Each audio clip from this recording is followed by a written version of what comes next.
Hey, what's going on, guys? My name is John Park and welcome to another tutorial. In this demonstration, I'm going to show you guys my process, so let's go ahead and get started.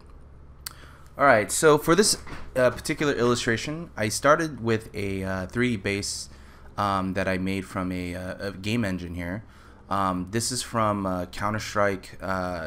It's on Steam, and it's something that I used from the editor, and I actually kind of cobbled this together from screenshots and also part of like a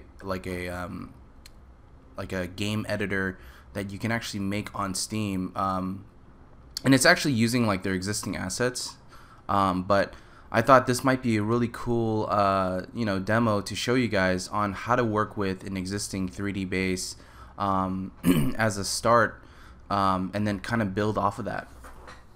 Now, the reason why I decided to choose a 3D base like this is because I want to establish my camera and all my perspective.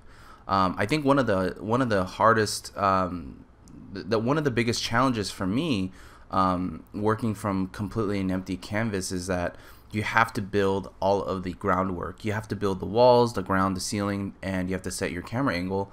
And I wanted something to kind of start off with. Before we get into the actual painting, and so I thought it'd be nice to start off with a pre-existing camera angle and kind of build from that point on. Now, in production, a lot of these types of tasks are very common, whether it's in video games or in movies, because a lot of things such as layout or a movie set has to be designed and built out. So oftentimes you will get assignments very similar to this, where you're going to be asked to paint on top of an existing mesh, an existing plate, or even kind of working on top of a rough geo, and to kind of conceptualize some ideas on top. So I'm just kind of reinforcing the perspective and putting in some grids here, because I am going to be adding tons and tons of photos, textures, and painting on top. So I want to make sure that there's no guesswork when it comes to perspective and some of the basic things. So I'm just starting off and building these grids out, and you guys will have access to these grids. Just go ahead and check out the PSDs here. So I'm basically setting my vertical plane here, and I just want to make sure that it's in line with the 3D geometry. So I'm just kind of aligning it up to the vertical points, or the vertical lines in this image, and it's really just kind of like the molding on the garage and the side walls, and that's pretty much about it. But the horizon lines that we have, that's on screen and off, and also off of screen, is something that I'm going to reference. So here are some references I'm just kind of sifting through, and I want to talk a little bit about kind of keeping your references fairly limited, and also focused. A lot of my theme here is going to be sci-fi, so I picked out some reference for color here. Color or mood. I'm gonna put this above, and I picked out some other references in regards to like textures and like just cool techie bits. Let's go ahead and turn that off there. Alright, so there's some cool pieces here. Like, I really like the roof on this element, so I'm gonna go ahead and crop that out. And one of the things about using photo reference, guys, is try to crop out the elements you like and just set them aside, and set them aside to a point where you can kind of refer back to them if you need additional information in your set design or your piece. So I'm gonna just try to go ahead and plug it in up here on the top ceiling, just to kind of get this thing going. Just looking at the perspective, making sure it matches the vanishing points. Sometimes it's gonna work right off the bat. Other times you're gonna have to do a lot of tweaks to it. So we're just gonna go ahead and set it there for now. Let's go ahead and put these vanishing points on top of everything. I'm gonna go ahead and lock it so that I don't accidentally paint on the vanishing points. Like, it's happened so many times. It's like, it's one of the most frustrating things. Alright, so let's go ahead and just kind of make some adjustments here. Go ahead and tweak that a little bit.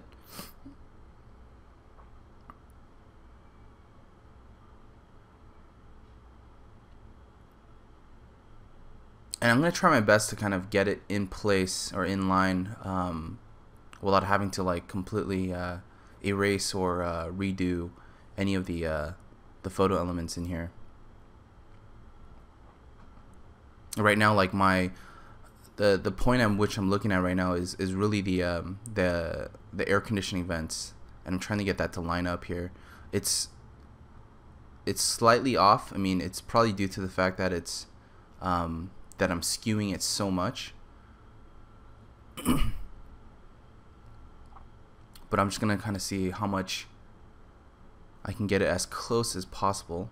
Now we are looking at a very extreme up angle, so you know what you're seeing here is like I'm trying to get it so that it matches the perspective, but also I do want a lot of the ceiling here to be kind of shown. So I'm gonna go ahead and just hide it, and I cropped out a mask and just kind of reveal that portion just for now. And this is it's a good start to kind of have this simple base. I'm gonna just extend it out using my smudge tool here. You can use a smudge tool, or you can just sample the paint. You know, you can just bring it over. But I'm just gonna go ahead and just smudge the colors and values over.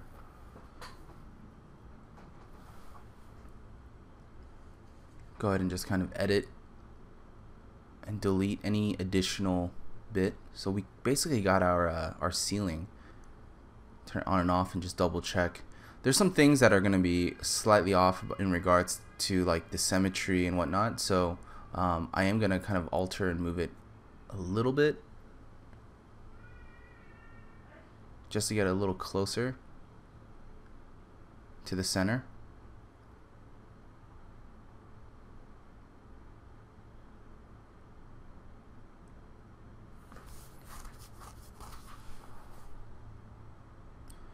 And I'm going to go ahead and just kind of paint in or paint out some of this stuff.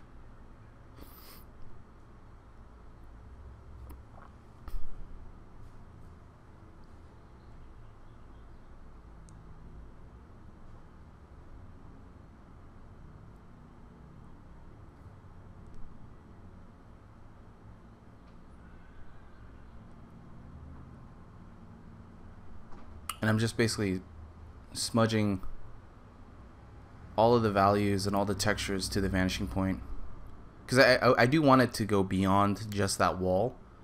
So kind of get this going.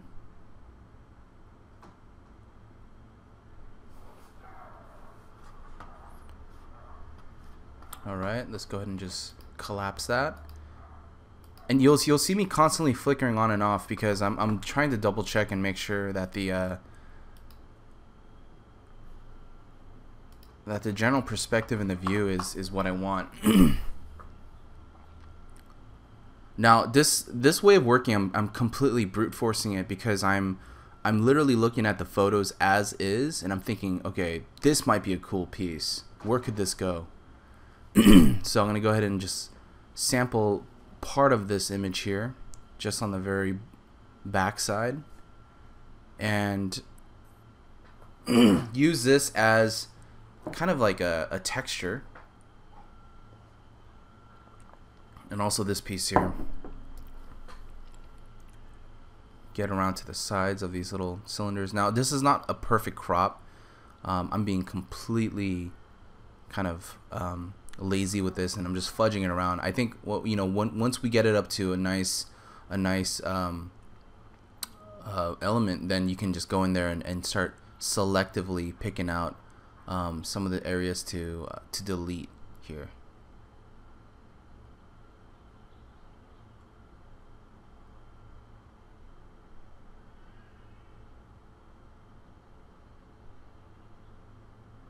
I'm just magic wanding it. You know, if this was something that you want to be very specific about, then I would go in there and spend maybe a solid 10-15 minutes and just cropping that stuff out. But since it's just for a concept, I'm not going to be completely, you know, obsessed over all the perfect edges and things like that. I'm going to go ahead and make a selection, and I'm going to refine edge just to clean up the edges here. Invert the selection and delete. Now all that really does is just cleans my selection, and I'm just doing it so that it has a nice cutout, a nice crisp, you know, edge, so there's no like weird aliasing going on. So I'm gonna duplicate this guy and then just combining it together here, just like so. Let's go ahead and select this out and delete it. Now this can act as many things. It can act as my back wall. It can act as and I'm just gonna try to kind of use this as kind of our back wall element. Now this is a nice language because, you know, we've essentially created a design form language here as kind of like the techie wall, right? So I'm gonna use our turn on my perspective grid and just put this in perspective here. This is something that I learned when I was working in video games. Like, you know, I was actually doing a lot of work with a good friend of mine. His name is Kang Lee, and he taught me this really awesome trick here, where you basically make these assets, and these assets are going to represent walls. They're going to represent textures, and it works both conceptually and also in a production sense, because you're now thinking about how to basically efficientize you know, the workflow, but also kind of the pipeline for how the modelers and the texture artists can build these things out. So since we basically have that element in there, I'm thinking about like just some additional things like the ground or some additional props that can kind of go in the background here. I'm gonna go ahead and crop this out. I'm gonna flip it horizontally just like so, and turn on our perspective grid, and let's just try to place it in a strategic area. Now I'm gonna flatten it out. I'm not gonna place it in the foreground here, but I definitely want it somewhere, maybe on the side, or maybe perhaps in the back. I'm not too sure. Like, so I'm just gonna go ahead and just crop this portion out. I think this makes for a nice ground, so I'm gonna keep that ground, erase this out a little bit, and let's go ahead and duplicate this, and I'm gonna take the center point and I'm just gonna go ahead and just mirror it down further, so it looks like it's kind of a continuous ground that's like going into perspective. What's funny about all this is that we're basically setting up and putting wallpaper, right? I mean, so if you think about set dressing a space, it's like, oh, let's just cover the wallpaper with some sort of texture here. Let's cover the ground with some sort of like industrial, you know, metal kind of catwalk type of texture, so that it kind of everything feels like it's kind of in the same world. And so thinking about it this way, it makes the process of painting and generating ideas a lot less daunting, because I think the scariest thing that I've always experienced was having to come up with something completely original and completely on the fly on a blank canvas, you know. And that to me is just, it's a lot of pressure. It's very, very difficult to do, especially within a really, you know, tight time constraint, because, you know, you have to figure out a lot of things. You have to get a lot of things done, and that's always a tricky bit, especially as a commercial concept artist. And when I mean commercial, I mean like TVs, games, movies, commercials, ads, you know, whatever it is.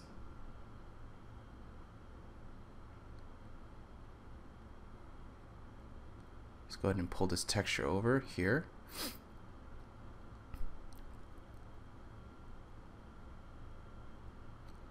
Now I'm obviously trying to just match the ground plane to fit the texture here.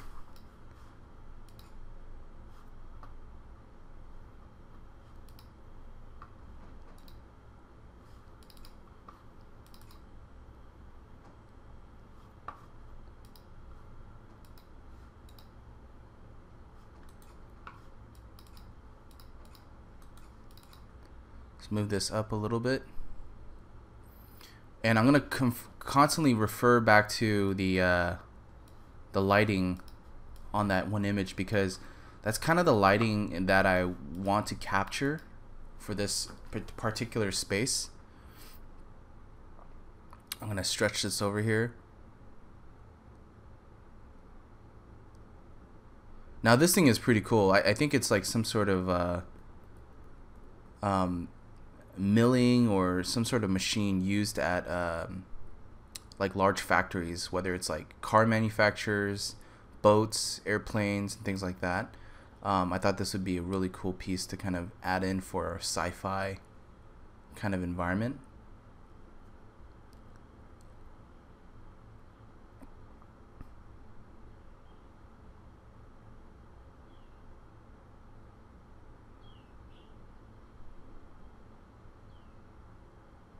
I'm gonna go ahead and stretch this part up,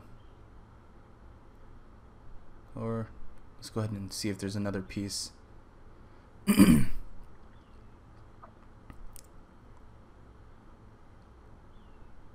this thing can go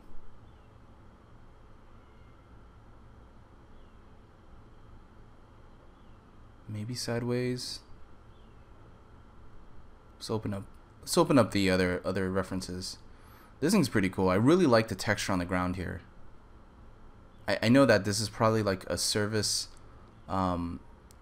train track or something like that, but I always, like, when I looked at that image, it just felt so sci-fi to me, just because of all the other like construction bits around it, and I love the textures that it has. It just has a really nice vibe about it. So I'm gonna grab the other side here, and let's go ahead and select just this section, because I kind of like the simplicity of this section here, and flip it horizontal, and let's squash it and place it in perspective.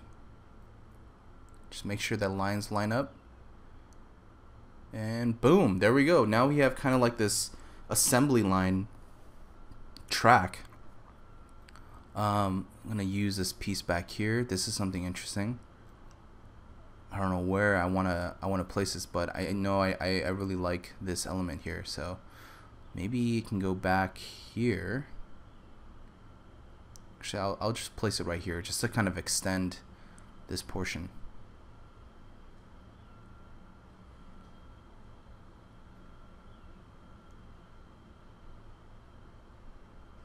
There we go. And let's go ahead and erase away anything else that we don't need.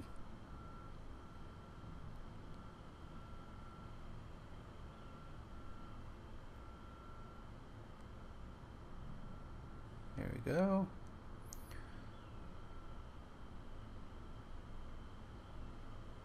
And done. Okay, cool. We got our walkway.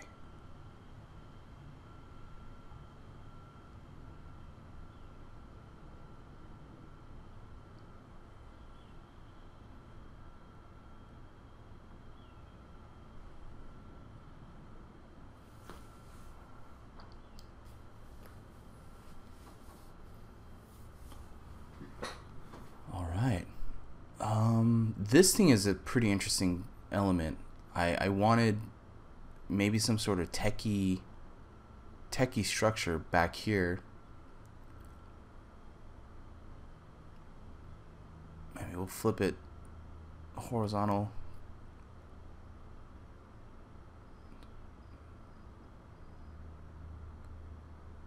And maybe it can be like some sort of large machinery in the background. Because again, as I mentioned before, like, I'm gonna have the room kind of go further back, but this is just one element of the room. Like, maybe it's like an assembly for kind of the maquettes that I had here. And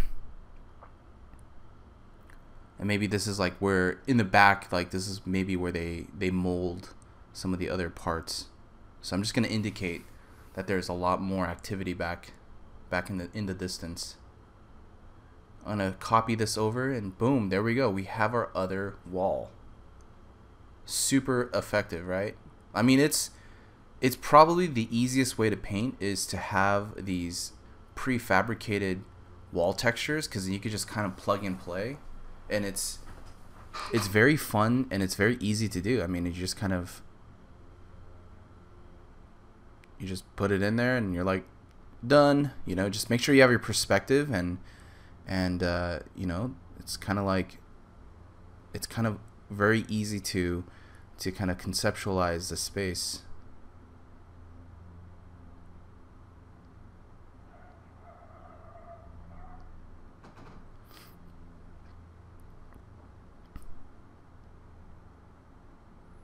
There we go. Just gonna make it a little bit bigger, and awesome. So design consistency is always making sure that, you know, the language, the design language is somewhat relatable. Because oftentimes I see, like, you know when you have way too many cool things, it's kind of like sampling every cool part of like a movie or something, right? And you just bash it all into one space or one film, and it never ends up looking good. It just kind of ends up looking like an utter mess. And the moment that happens is that it tends to really destroy, you know, kind of the good moments, the good parts of a film, because you're using way too many of like the good ingredients. So one thing that I always like to keep in mind is keep your visual ingredients or your visual library simple. Work within constraints, because you are more creative within the constraints. You know, therefore it will allow you to kind of like think outside the box and kind of come up with some interesting solutions for coming up with cool visual images and things like that.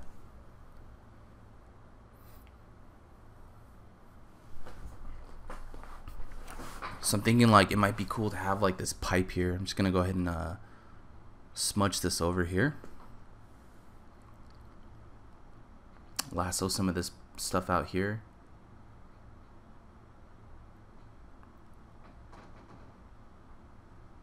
Now, I don't know if I completely want this piece. You know, it's gonna be a placeholder, but I'm just gonna get it prepared and ready to see if, you know, something that I want to use.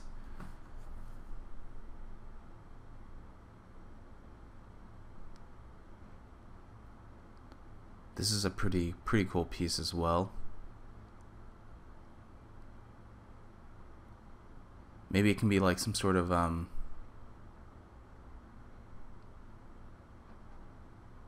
like stand or something here.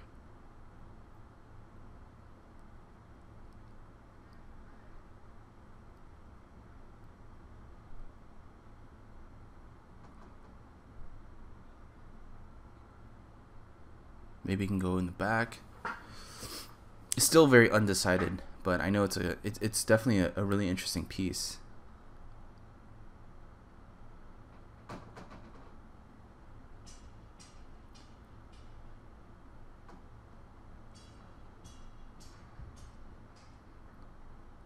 Maybe I can have just this piece here. So you can kind of see like how many times like I move things around, right? I'm like, oh, maybe it can go here. Maybe it can go on the side. Maybe you can go on this side, you know. So it's a lot of trial and error, you know. It's kind of like, well, it doesn't work, let's just consolidate, let's move on to the next thing. These things are awesome. I just love the textures and things in here. It makes it feel instantly like this really cool techie space. But let's just go ahead and see what else we can add.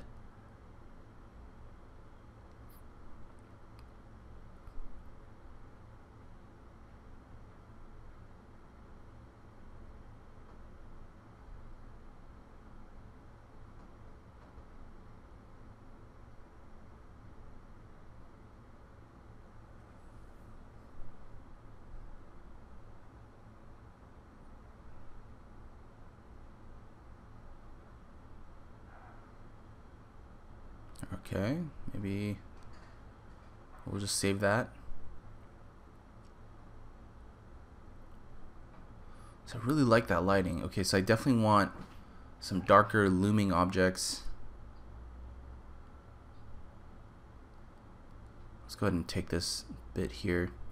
Maybe this might help give a bit more perspective. I'll put it in the back behind all this. There we go. Match it in perspective.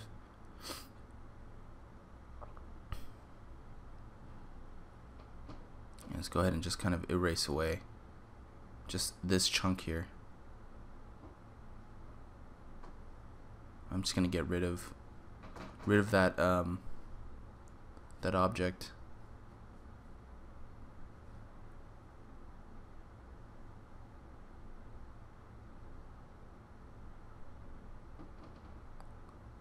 I still have that industrial piece, so I don't need to get rid of it, but I can just kind of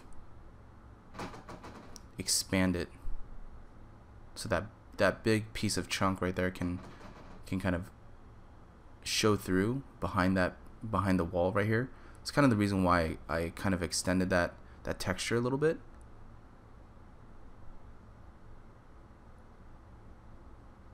So it can be kind of the next room over or something.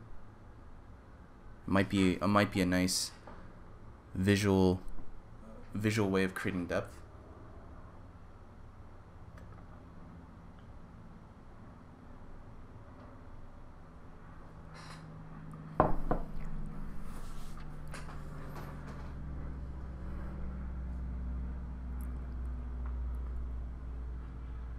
Let's go ahead and just paint this in some darker value.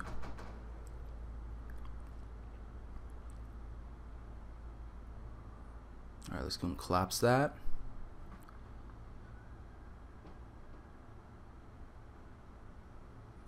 I mean, it's so far away, far in the back, that eventually, you know, we're probably not going to see a lot of those details. So I'm not going to worry too much whether it's like perfect or not. I just want to get a decent indication of it all. So I'm going to bring that texture over. Let's bring back our perspective. See, without the perspective grid, man, I'd be in huge trouble. You know, this painting would be all over the place. And it's one of those things where I felt like, you know, I know as a student, having had gone through an art school, when I was a student, I dreaded the idea of perspective just because it's boring as shit, right? It is the most unattractive thing you can do in the art world, right? Whether you are a concept artist, a fine artist, whatever it is, you know, product designer, transportation designer. I mean, perspective was one of those things.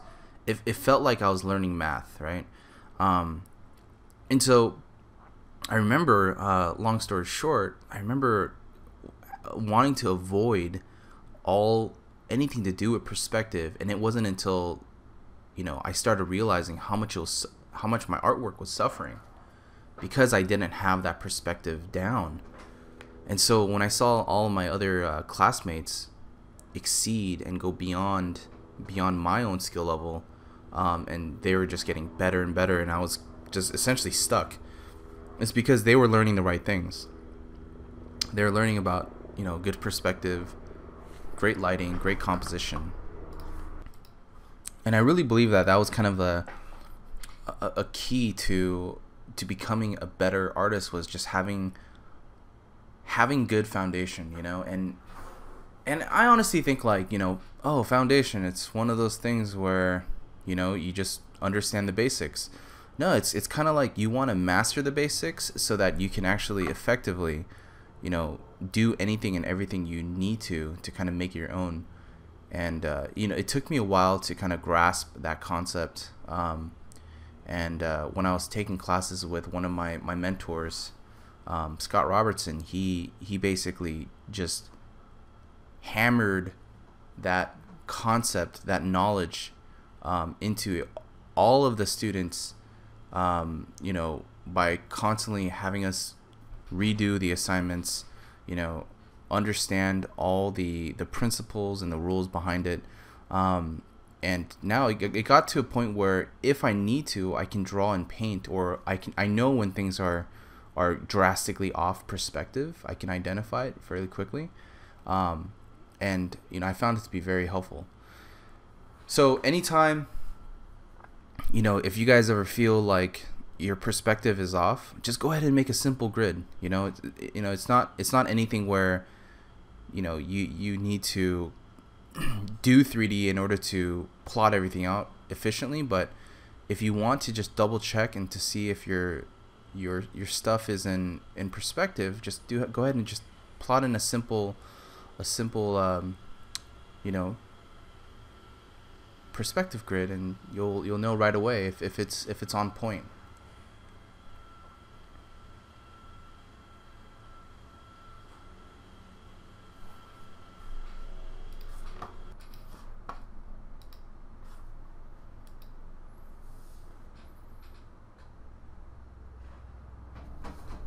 Alright, let's go ahead and see how this looks.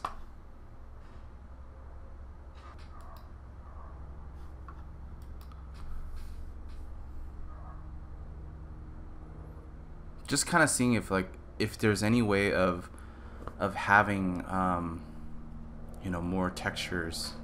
Alright,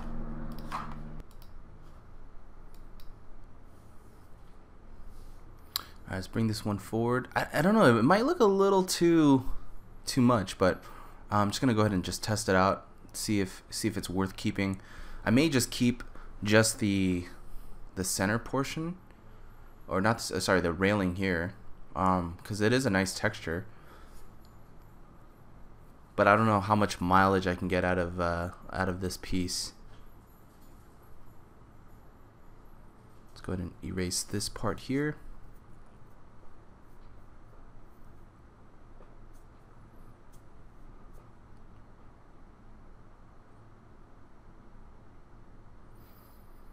Alright, some coolness going on here in this like plastic tarp.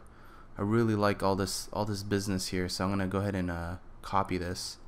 And I'm thinking it might be cool to have like a tarp like material that's separating the two rooms. So I'm gonna copy this texture over, copy this one, and I'm gonna copy this texture over here.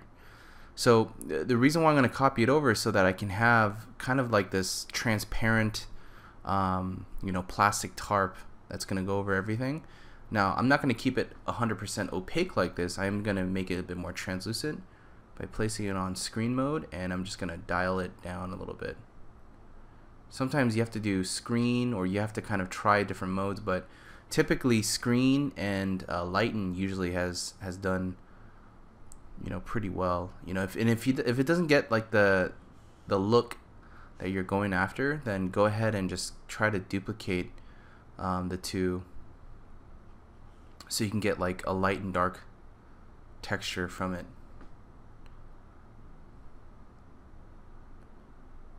And I'm gonna grab this here, place it in perspective, just like so.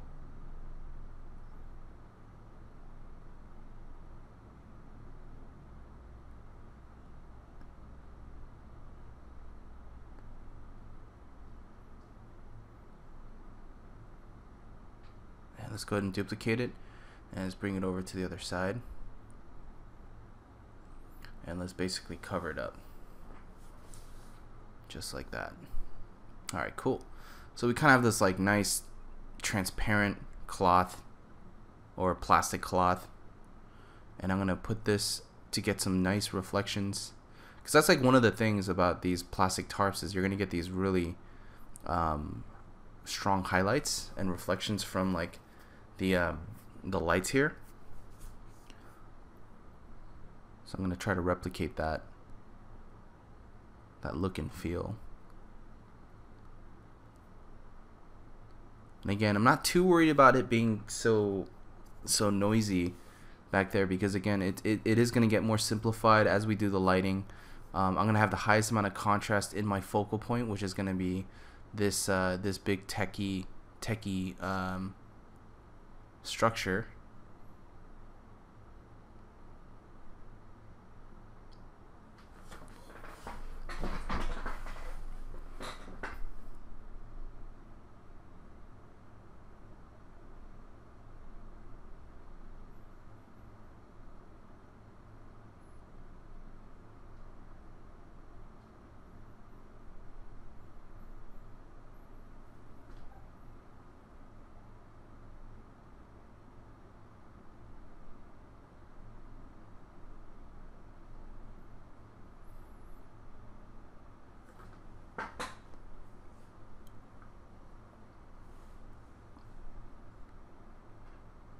Gonna go ahead and just kind of alter this a little bit, erase out the edges.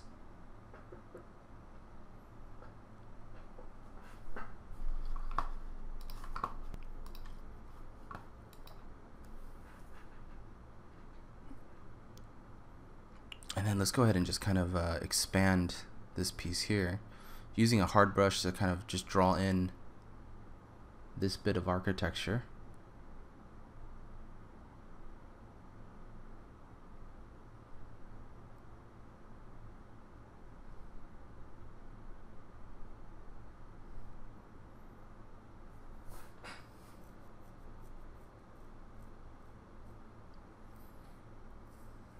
And I'm thinking like it's kind of like the way gantry cranes work, but there's like a large industrious post that this thing can kind of swivel back and forth.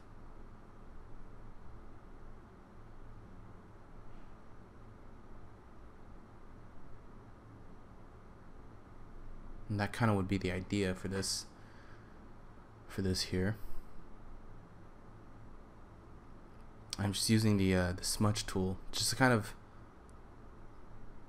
you know, get some of the textures over, and also using just hard brush. Maybe this is like kind of like a nice you know, flat pipe or something that kind of runs along the wall, just so the wall's not like simple and, you know, doesn't look kind of bland.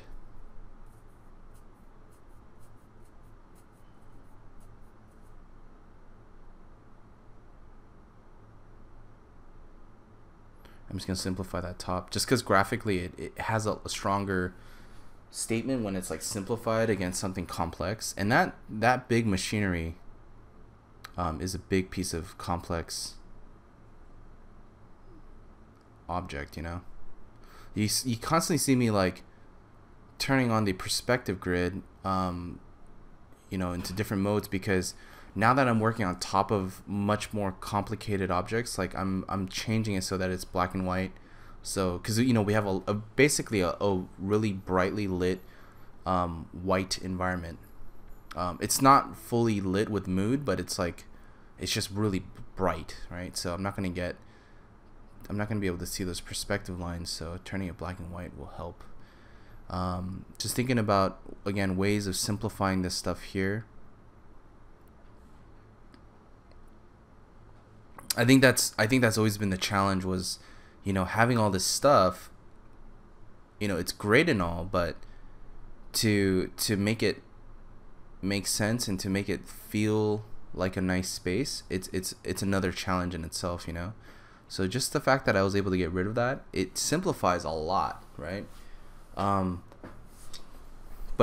it might be a good thing, you know, like less is more. But again, I need something to put a little bit more context into all this stuff. So I'm gonna slowly kind of build it back up again, maybe with a different idea in mind.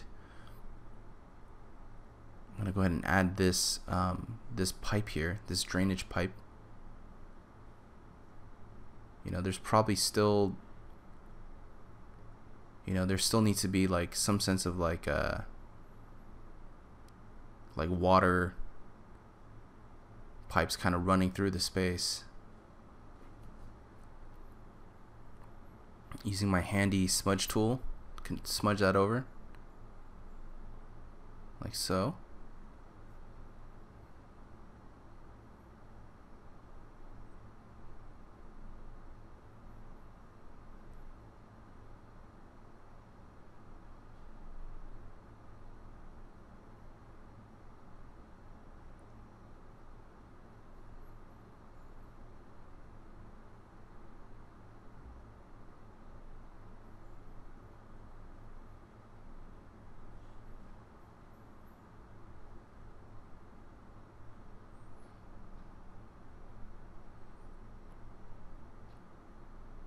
maybe a pipe or something that goes, that connects at the base of this thing here.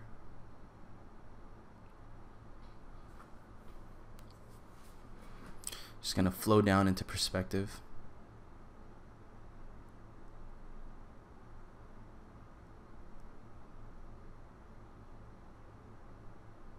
I think this whole piece here, it can use an extension. It feels really light, this whole upper bit. So I'm just gonna expand this out a little bit and see how this looks. Sometimes, like, if something doesn't feel right, you know, like I think it's definitely worth kind of doing a quick sketch on top, like what you're seeing me here do. Because it allows kind of your visually, it just kind of allows you to understand how to make more sense of some of this stuff here.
Maybe some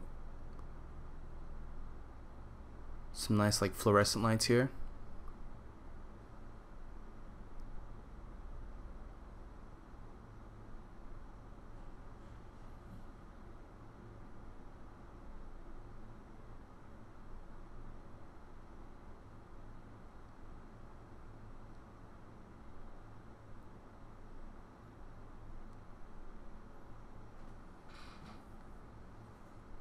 Maybe we can just sample this one. I just really like this image. It has such a nice vibe. And the overall lighting and everything is just so cool.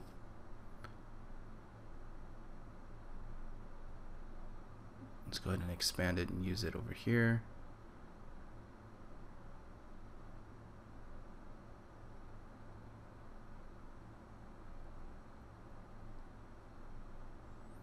I'm gonna go ahead and just grab this piece, duplicate it, put it down into our perspective, and just try to see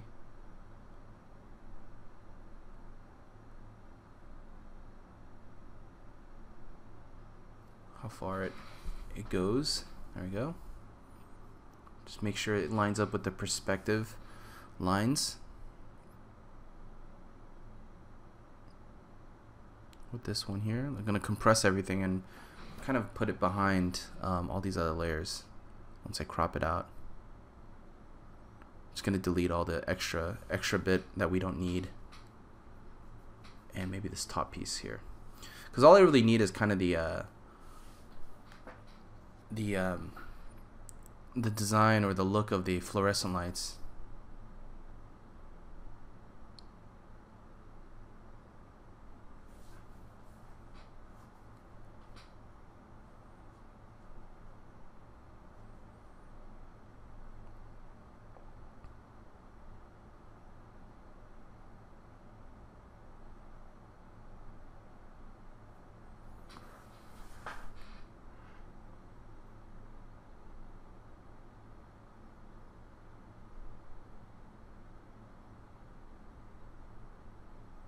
Alright, got this piece, this element.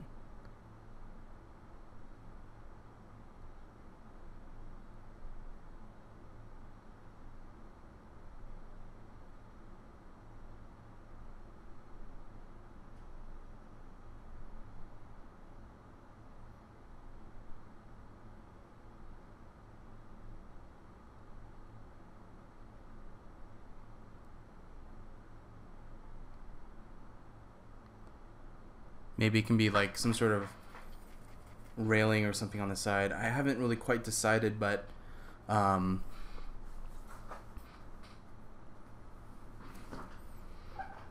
it might be worth just kind of keeping.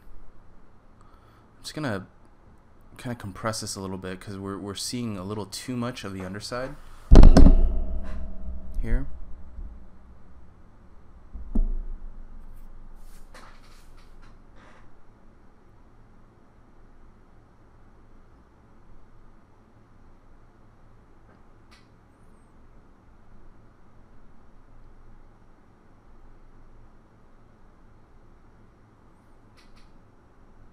There we go.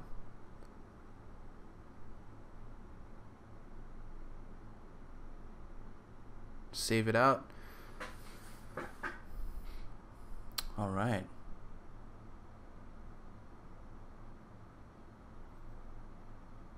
Okay, let's go ahead and see if there's anything else.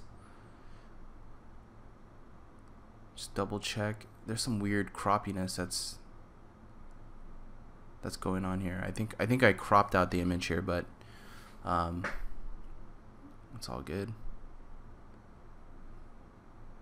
All right, cool. So I'm not too crazy about this piece back here, this blue element. So I'm probably gonna, get rid of that. But I'm gonna compress that other big printer machine in the back, and just kind of so it compresses back in perspective. But this piece right here, I think I'm gonna simplify it a little bit because it's just very I don't know, it's just something about it is just very cumbersome and kind of it just doesn't look and feel great in the space.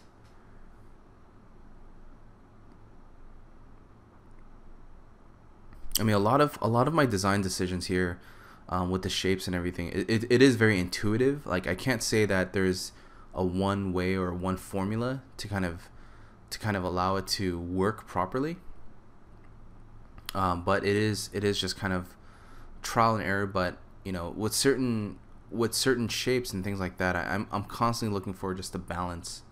But that balance, that sensibility is my own, from my own palette and my own style. So I was gonna add in this piece here. I thought this would be kind of a cool, like, store mannequin piece. And I had this like weird concept of, oh, what if this place just makes these store mannequins? Maybe that's how they build these mannequins, is in this like super sci-fi kind of space. It's kind of weird, but I was like, screw it. It might be kind of cool if I can pull it off. Had this front view. I thought it might be really nice to have kind of an assembly line look. So we have like one here. Let's go ahead and flip it horizontal. There we go.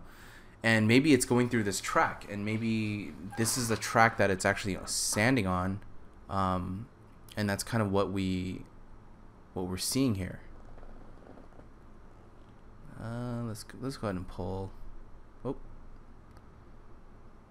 this guy here, and I may just want to. Let's go ahead and.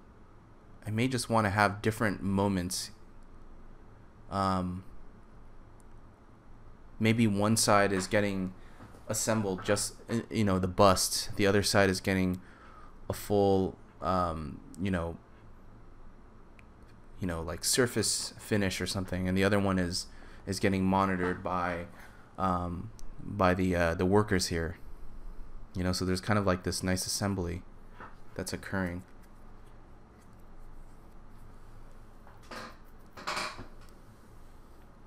I'm going to go ahead and duplicate this here.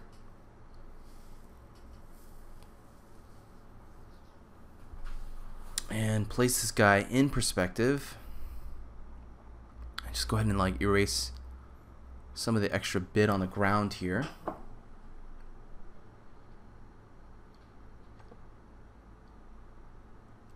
A bit of refine edge.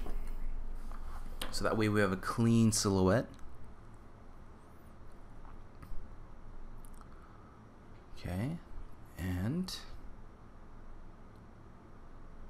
let's go ahead and duplicate this guy. And I'm going to make this one just a little bit bigger. Actually, a lot bigger.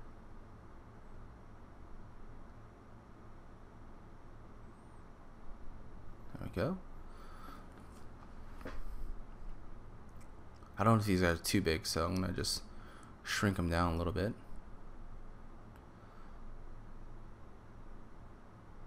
And maybe we can have one that's here on the side. I'm gonna chop the head off and the arms and just let it be the bust.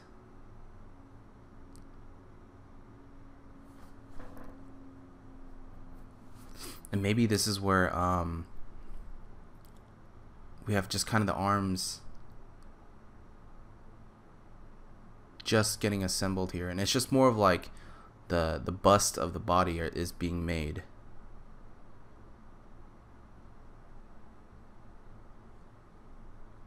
So, you know, we can definitely have like a pretty large row of these guys.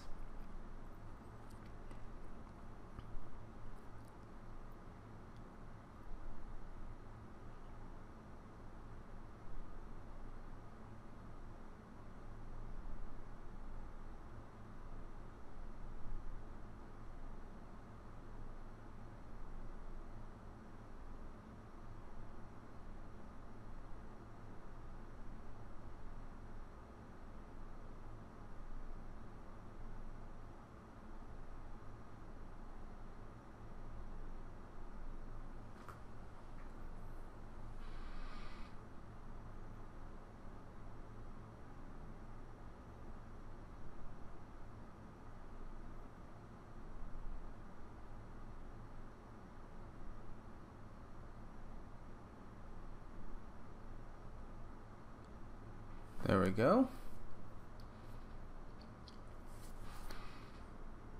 All right. I know this part of the process is mega tedious, you know, like if you guys haven't seen my other videos where I do a lot of photo bashing, like this is where you'll find that a lot of the painting really slows down at this point, because now we're just editing. We're just adding in the small slightest bit of touches, you know, because compositionally we got all the elements. Now it's just like all the little tiny finite details, and it seems like you're going nowhere with your painting, and I know that can be very discouraging, and also, you know, kind of get bored out of your mind. But a lot of what I'm trying to do here is I'm trying to resolve a lot of big problems in this painting. Is, you know, one, the functionality of the space, two, the overall graphic design and flow, you know, how to make this space look interesting, right? Because I find that to be one of the hardest things, is when you're given an assignment, whether it's medieval, whether it's sci-fi, or if it's like fantasy or modern or whatnot, like you have to make it look interesting, right? So that was one of the challenges, was even though conceptually this is kind of, it's not the most exciting thing in the world, it's you know, kind of the most like nerdy sci-fi kind of genre. But you know, if you were given this type of assignment, like the question is, what would you do to make it look cool? What can you do to make it look appealing, both conceptually and compositionally? And so that really was my primary focus, you know, outside of just trying to get this to be contextual, was like, okay, well, I have all these elements. How do I make it look interesting? How do I make this space look believable?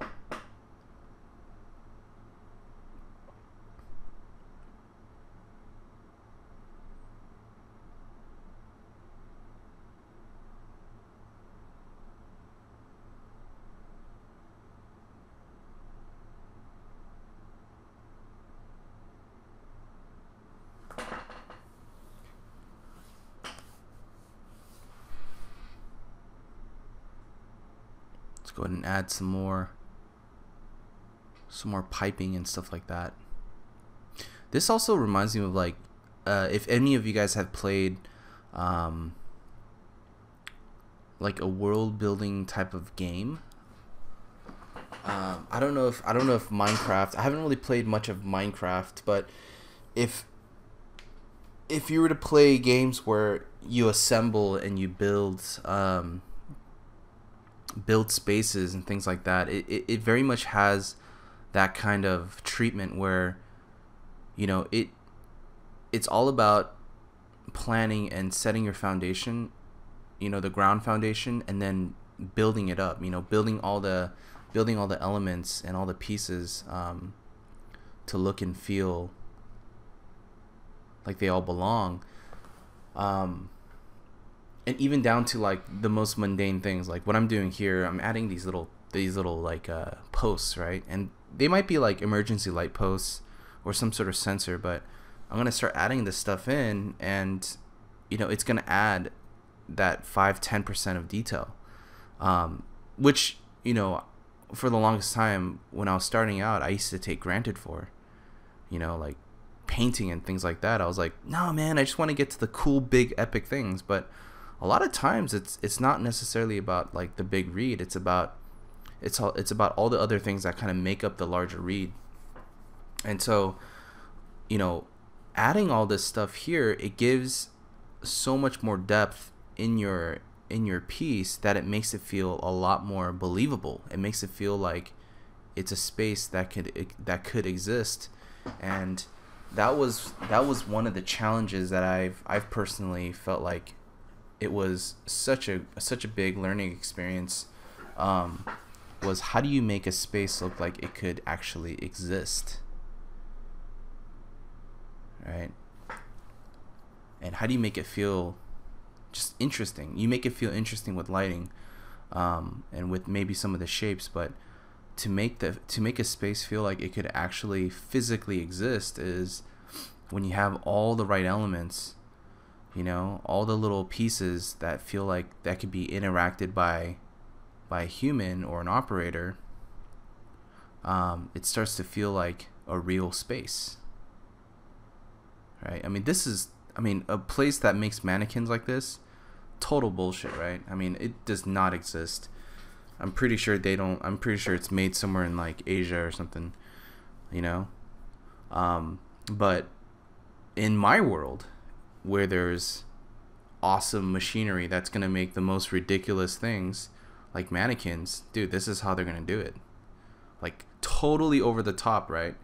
I think my next painting is gonna be how toilet paper is made, and I'm gonna make it so sci-fi, like it looks like they make, you know, Star Wars airplanes in there, but it's just gonna produce a roll of toilet paper, and you're gonna look at toilet paper in a completely new light, because it's gonna be the most badass piece of toilet paper, man, just because what it goes through. I mean, that's the fun of it. That's the fun of like creating these worlds and these spaces, is that, you know, once we start to imagine what and how these spaces could operate, and what comes out of it is completely up to you. But all these little things like this back,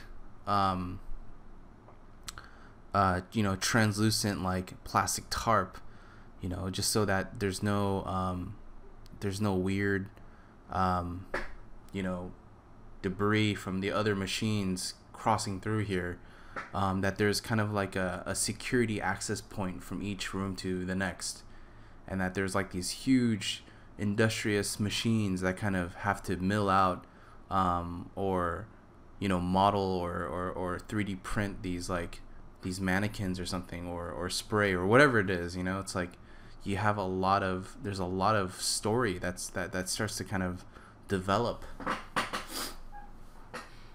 And with that, it starts to kind of create this world, this concept starts to kind of live and breathe. I even have these little guys, right? Like I'm thinking like, oh, there's gonna be these guys in this bluish, you know, hazmat type suits that are gonna be operating and monitoring, like, you know, the construction of these these mannequins, because these mannequins they have to be built, they have to be done, man. They gotta get shipped over to all those stores in Saks Fifth Avenue and H&M. Like it needs to get done, man. Otherwise people won't have great examples of how clothing should be worn. Right now you're gonna go back. When you guys go shopping, you're gonna look at these mannequins in a completely new light. Be like, damn, those some serious mannequins, man. Some serious business there, right?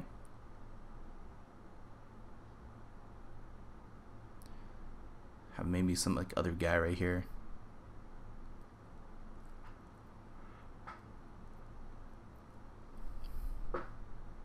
Operating like this side of the table or something.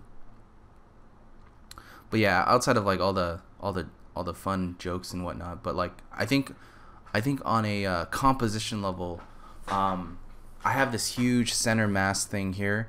I'm trying to balance out anything that's kind of repeating. I want to have at least two is symmetrical, 3 is repetition. If you have 1, it means it's unique. Okay. One of the things that I learned was even in nature, right? When you have certain plants that tend to repeat, you'll see that there's at least 2, like 3, sometimes 3 or more. And that it's kind of repeating in the space. So that there's just a huge population of them kind of all over scattered all over the place. If it's 2, it tends to mean that it's symmetrical, that there is some sort of symmetry involved, or it means that it's man-made and that there's a very distinct purpose for why there's only 2. If it's 1, it means that it's just a one-off, that it's very unique, that there's only one and only object that exists in that space.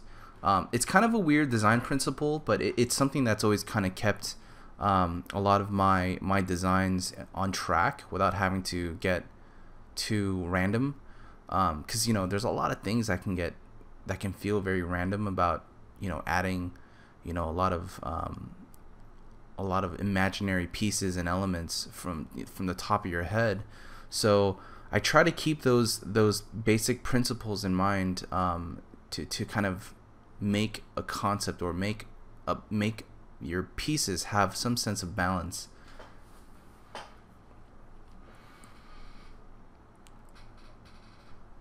So in this space, you're gonna see the mannequins are gonna be kind of scattered all over the place.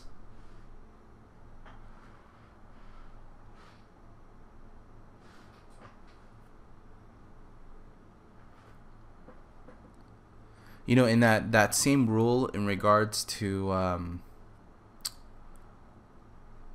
the the whole concept of having these arrangements, it can apply to designing castles or a natural environment. Anytime you want to make something look interesting, make it a one-off piece. Make it just be the only object that exists in that image. If it's like some sort of like magical tree or something, let it only be that one tree. But the moment you put like multiple trees, it starts to look not as unique. It starts to look more like a population. And if you want something to repeat, you need to have at least 3 or more. Okay. If you have like, let's say only 2, then it's going to look like it's symmetrical, right? So if that is intended, then it's going to look very very purposed, that it was designed or put there very purposely, to kind of give it that nice symmetrical feel. Like there's times when I see trees and I see 2 trees in a picture, then it starts to feel like it's a very symmetrical and purposely put object. Like you look at what I'm doing here. If I'm taking this piece and I duplicate it on the other side, it's gonna look like it's very purposely placed there, and it's purposely placed in a very symmetrical fashion.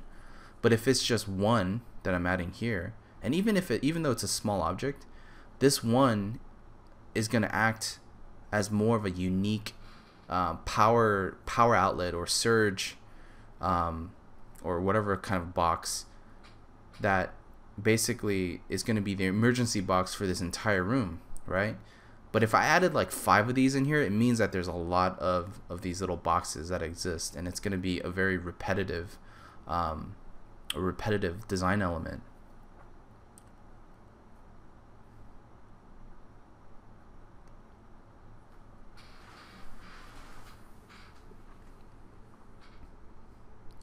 All right, let's go ahead and just clean this guy up. I don't know if I really want this guy here because he's kind of doing nothing. He's looking at an angled wall, which is kind of bizarre. I may just crop in this guy and maybe add this guy into the picture plane, maybe walking towards the big center machine or away from us. I haven't quite decided yet.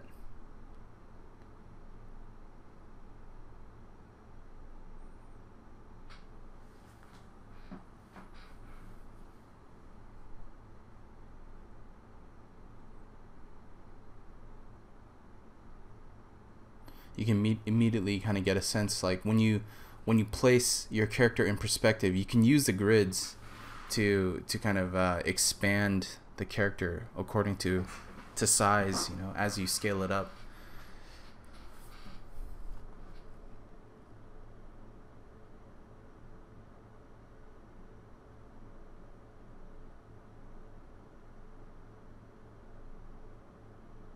This is pretty cool, like having a character in front.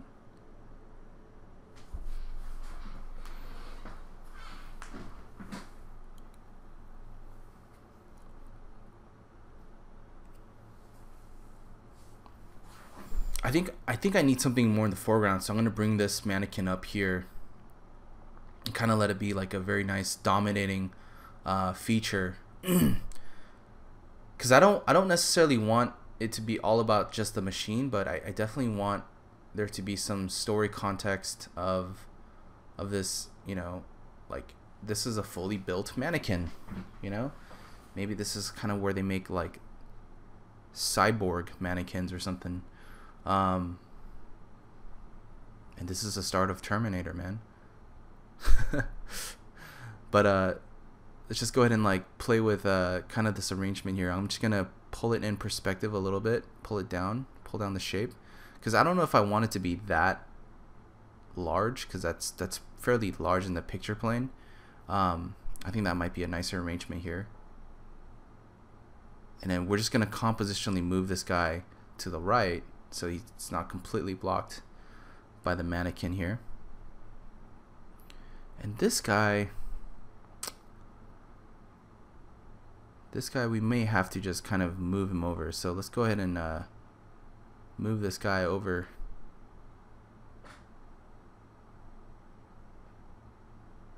I don't know if we want to move this character over to the center, to the back, maybe right in front too. This might be kind of cool. So let's go ahead and bring this guy over, and yeah, there you go.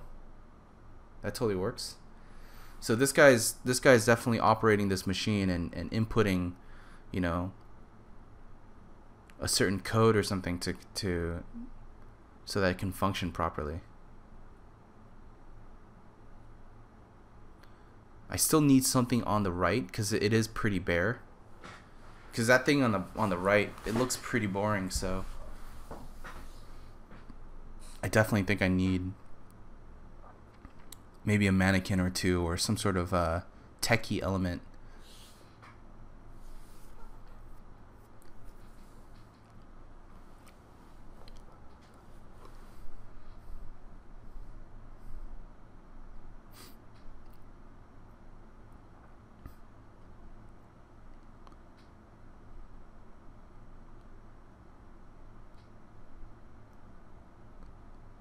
Paint in that arm.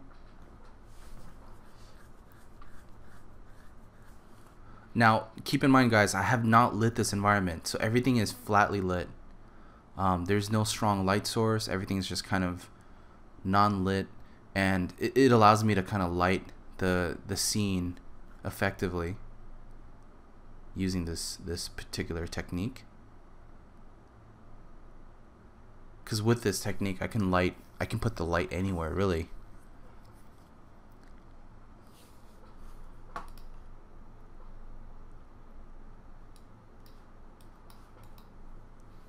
All right, guys. So we're about an hour, a little over an hour into this demo. I probably got like another hour or so, and you know, this one was a little bit of a quicker process in terms of photo bashing techniques. I really wanted to showcase, again, just my general process in terms of how I'm layering all these elements here. Now everyone you know, has a different style in terms of arrangements and things like that, but just keep in mind, you know, some of the key things is your overall composition and your overall concept for the space. I think those are the two most important things before you get into the lighting space, because with lighting, it's all a matter of, oh, is this darker? Is this lighter? Is there light coming from the top or the bottom, or is there a sunset? You know, it's kind of more of a mood thing. So lighting to me has always been the last phase of an image.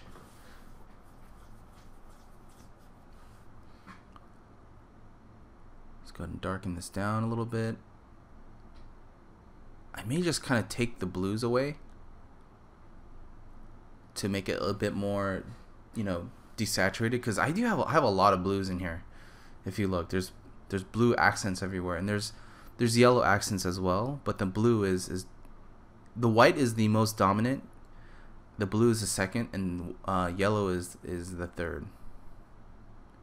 I kind of wanted to play with these three basic colors because, one, it makes it feel just super industrious, and two, it gives just a nice color palette. You know, it's gonna be the yellow, blue, white painting, right? Both in terms of materials and also in terms of lighting.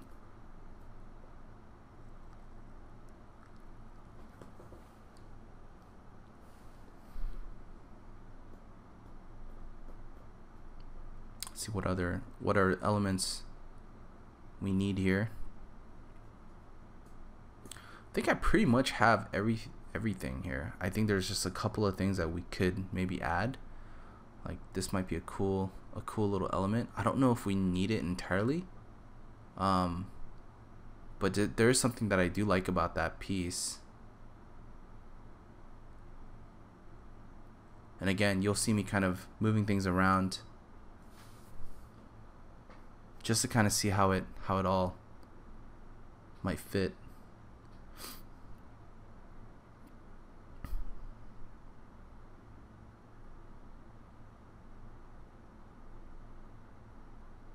I'll place this here.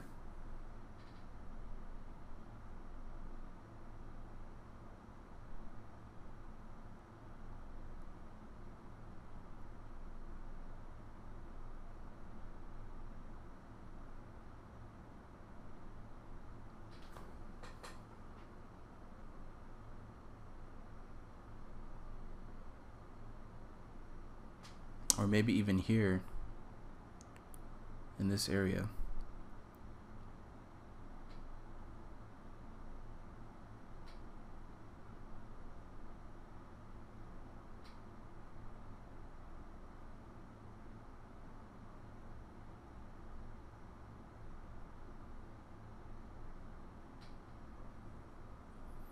This other mannequin piece is pretty cool. Like, this is something that maybe we can add here on the side.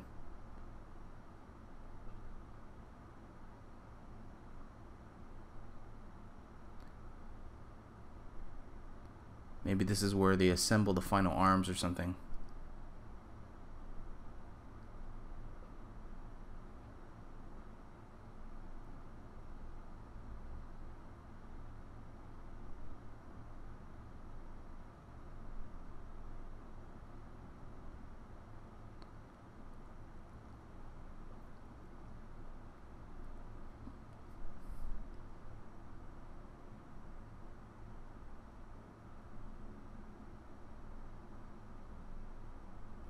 just gonna double check the perspective. I think because this is obviously taken at a certain angle, and also the counterpostal pose of the character is kind of throwing off the perspective. So I'm gonna have to adjust the upper torso a little bit to match the perspective here.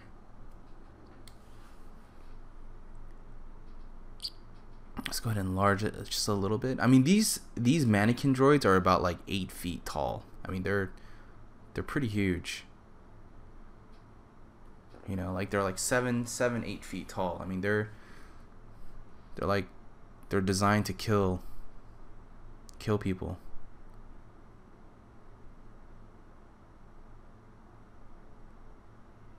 They're like killer fembots. That's kind of what they are.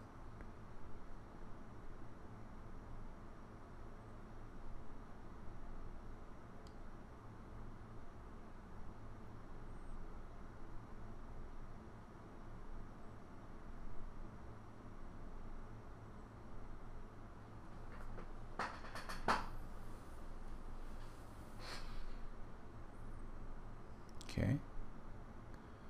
There we go.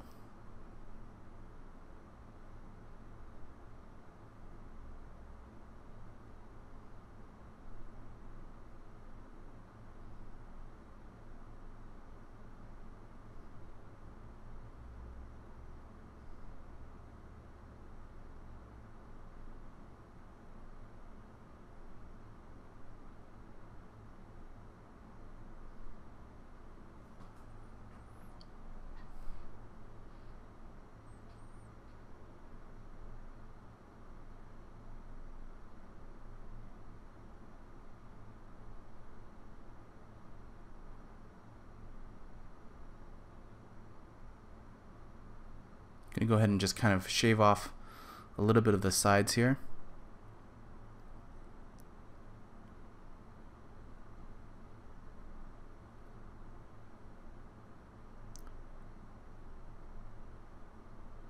Maybe there's like some sort of indication of like some mechanical bits on the inside, but let's go ahead and just simplify this leg here a little bit.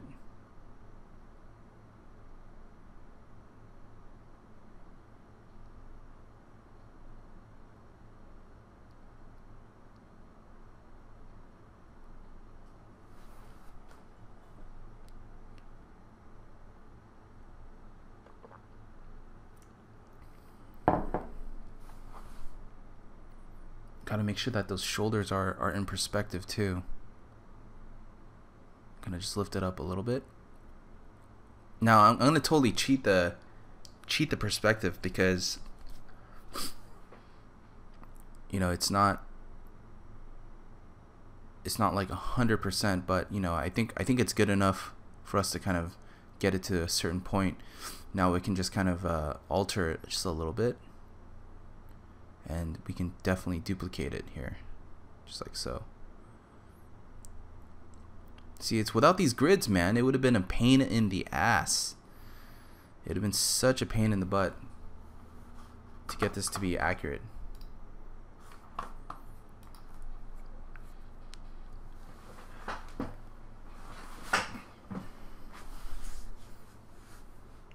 And we gotta have another pair way back down here. Probably multiply this a little bit. Done and done. Okay. There we go. Sweet.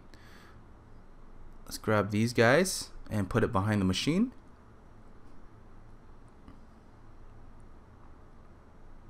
And this machine, I'm going to go ahead and just kind of delete some of this extra gnarly business here, because it's literally doing nothing for us. It's just noise. And remember how I mentioned before earlier, you know, having a cleaner element is definitely useful. Now in this case, you know, I'm cleaning up the element for composition reason, because a lot of this stuff isn't doing much for us. So I'm going to get rid of this here, so we can just see a little bit more of the background there. But this guy is doing nothing. I think it's just kind of a little too large.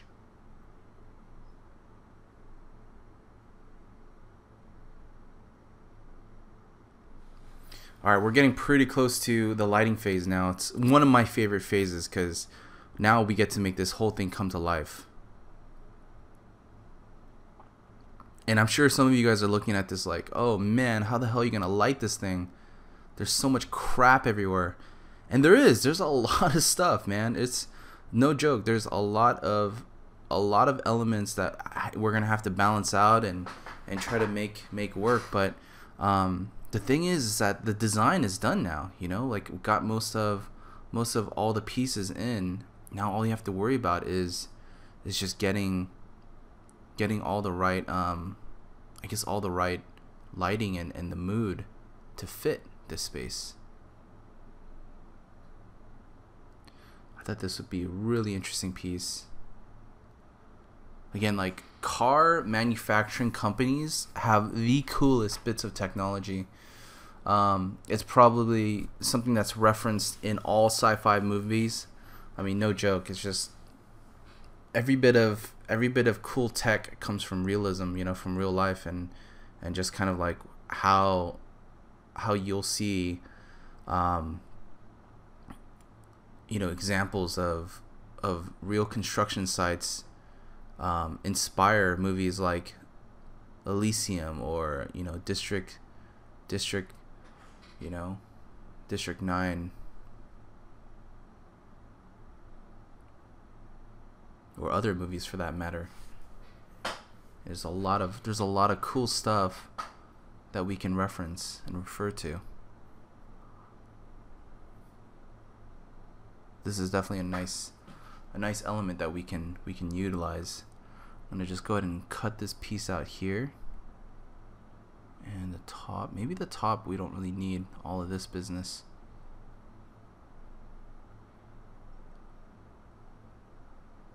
I think I'm gonna darken this piece here a little bit.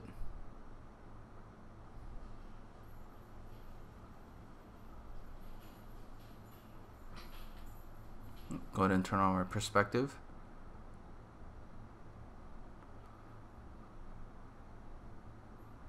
Thank goodness for the perspective, man.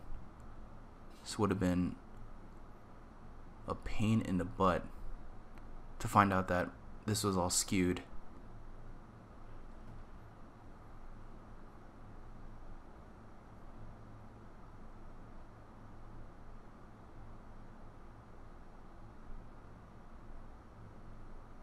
It's gonna desaturate it because again, I don't want the yellow to be too dominant because our attention is gonna go up right to the top. So okay, I'm gonna compress this. Let's just go ahead and label this ref. I decided to just temporarily take that piece out because, you know, I don't think it's really doing too much. But now I'm gonna start colorizing this guy here. So I'm gonna turn paint bucket, put on multiply. It's just gonna tone everything. Value wise, it's gonna just tone our entire picture plane. And I'm just gonna go ahead and use a soft brush and just kind of darken some areas here, just to start, you know, giving it a nice accent. And we're gonna start turning on the lights, if that makes sense.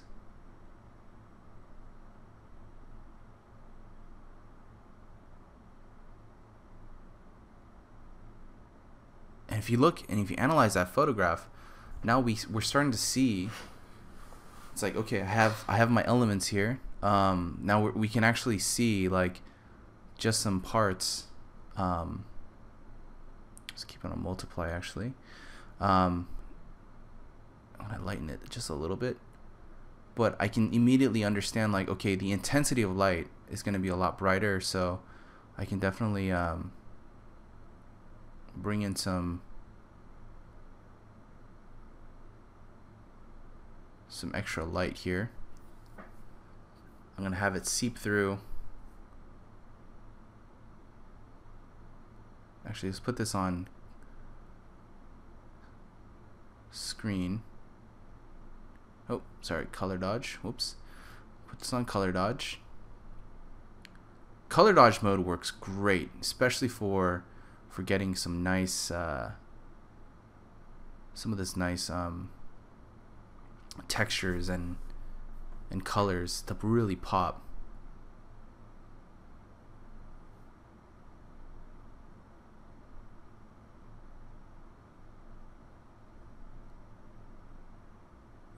I need to find that one piece. This little cord. I know it's here somewhere. It's one of these layers. There we go. This is that one.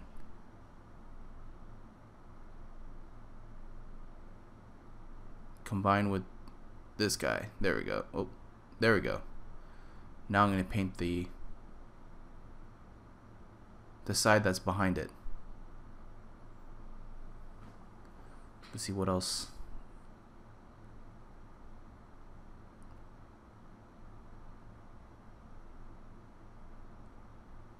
It's gonna flash all this stuff out.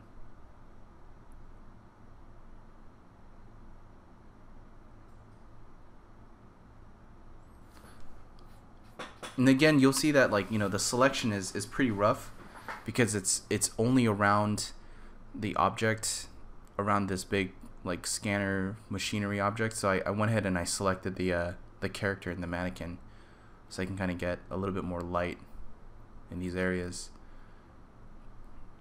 And there you go. I'm just kind of glazing it. I'm just like glazing the these areas, and I'm punching with light as much as I can. And you can see already it's kind of giving it a nice moody graphic design, right? It's like we got the mannequin that's being kind of backlit. There's a lot of nice ambient lighting here. So I'm gonna go ahead and just create a layer here. Let's colorize this thing. I'm gonna colorize this guy to another red, and these are gonna be these layers that I'm colorizing are just gonna be key reminders of pieces that I need to select in order to have a nice mask. Because if there's anything, like having these little masks are gonna allow me to paint. And I gotta also combine this here. Oops. Let's go ahead and combine these two. There we go.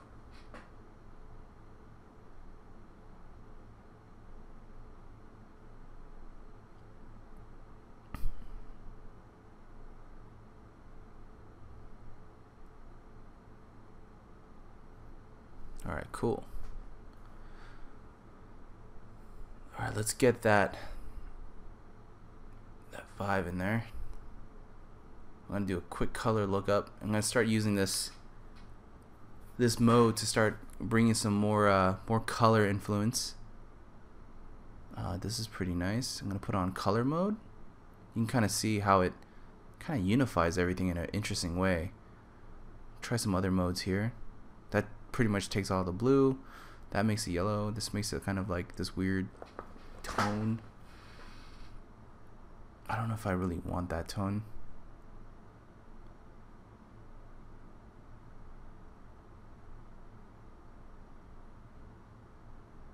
Let's go ahead and just add a little bit of this here.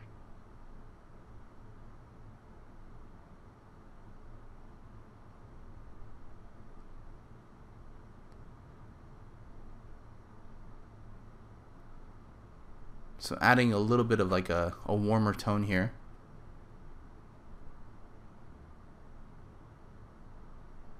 Because our entire image was looking pretty blue. Let's go ahead and create another one. So many options, man. This one's great. The bleach is basically something that I use for highlights. Really great tool for just kind of punching out details. Like let's say for these guys here, we can quickly punch out some nice strong details here.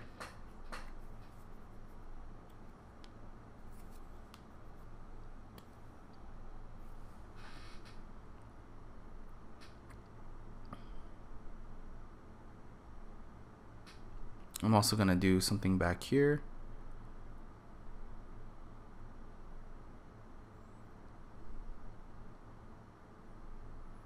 Just to kind of flash in some nice highlights. Now again, like, I'm obviously being really brute about it, brute force, so I can always kind of go in there and make selections and clean up some of this stuff.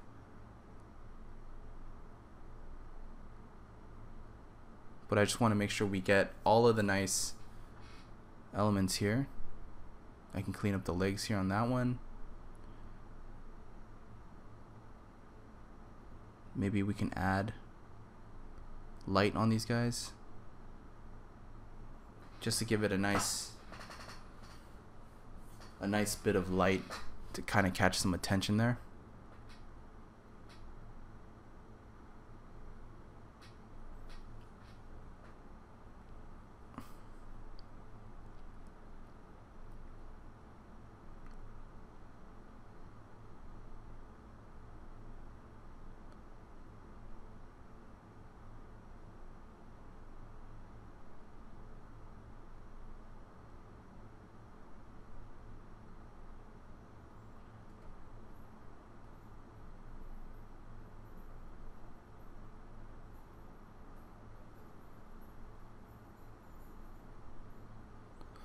All right, we'll see what else we can do here. I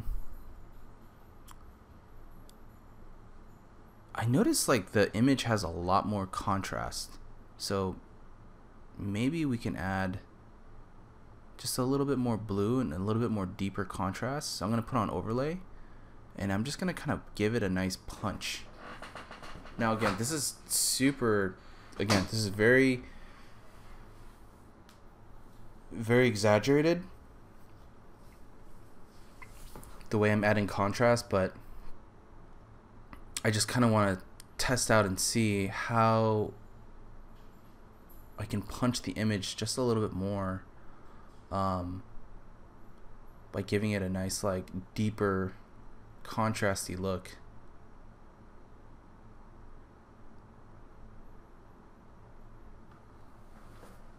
That's kind of cool. It gets a little bit too, I think it competes a little bit too much for me. So I'm gonna go ahead and put on lighten instead. I think the lighten mode allows our eye to kind of see a bit more atmospheric distance. So let's go ahead and put on actually darken and see what that looks like.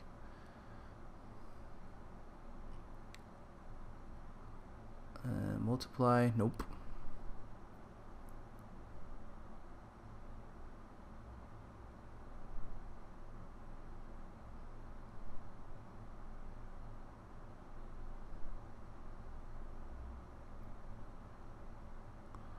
Alright, let's go ahead and try another mode here. I'm going to add some pockets of light here on the ground.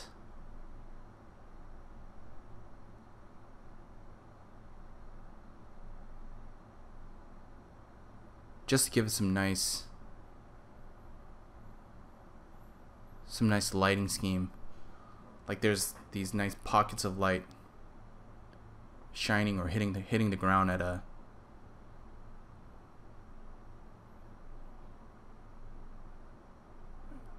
another color lookup. You'll kind of, again, like, you're seeing me, I'm just like testing things out, seeing what works. Let's try this uncolor dodge, and I'm just gonna add like these little pools of light. I think it will help to kind of give it a little bit more perspective, and use blend modes a little bit to take away some of those details. That's kind of nice, having these two like stacked up on top of one another. Probably dial it down just a little bit, but put it in perspective, and then have another pool of light back here. I think it helps to just kind of give it that extra bit of like light composition.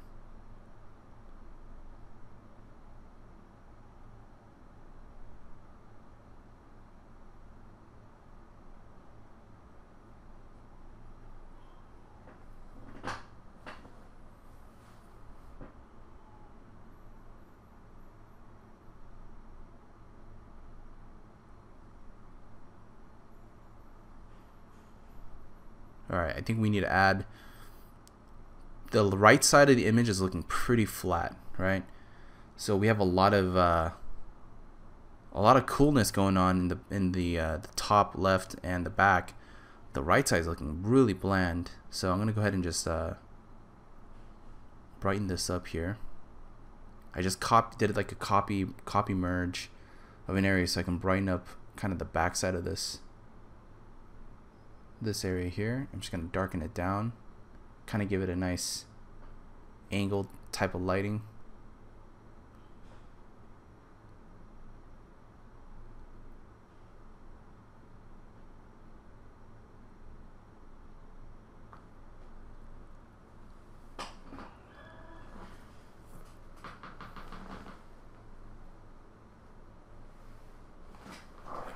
And I think compositioning, we have like a nice big looming structure. So this is where I'm going to start thinking about some of the specular hits on the characters, and any other specular elements on the back wall, stuff like that we need. Because this is kind of my overall, you know, highlight pass that I create on this color dodge here. And I'm going to go ahead and just kind of hit the character a little bit with some bright color dodge, just to give it a little bit more form and some key lighting. And notice how bright and how bright and lit the character gets just by quickly adding a little bit of color dodge on the edge of the character. So it's really nice. It actually works fairly well. I just think I need to add a bit more contrast to that area. So just kind of look at it, because if by turning on and off the lights, we can quickly imagine and examine like how the read looks, right? The read of this character looks like it's a white material, but it's not contrasty enough. So I'm probably gonna have to do some adjustments here and kind of see the before and after. But I'm gonna go ahead and pull this element here.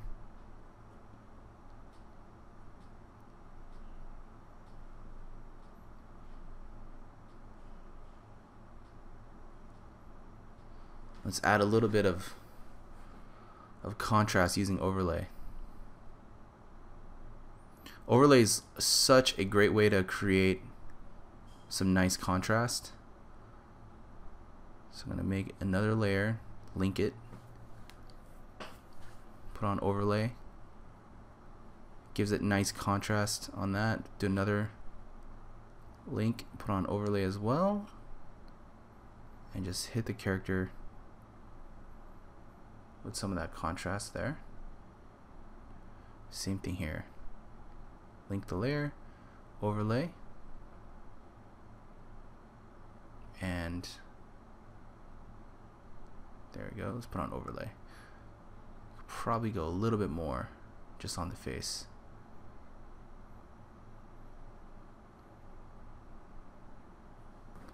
So instantly we get this nice read.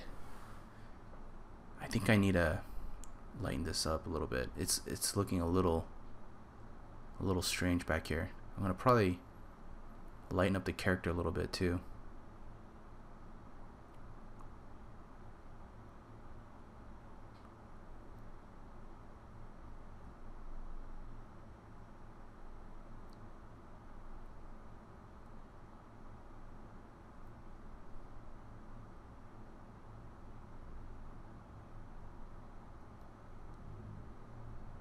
Okay, I have some sort of like layer effect I need to fix here.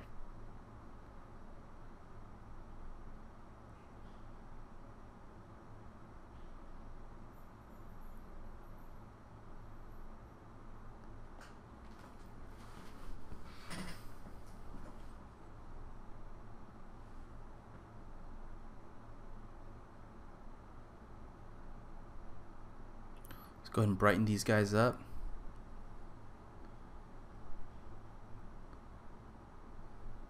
All right, now we're starting to get some visually interesting, you know, rhythms of light and dark towards the back end, and it's just a balancing act. Now that I have kind of these lighter characters, I need to still balance out a little bit more by adding some haze. I need to lighten up some of the tops of these characters' heads a little bit, so it has a nice pop.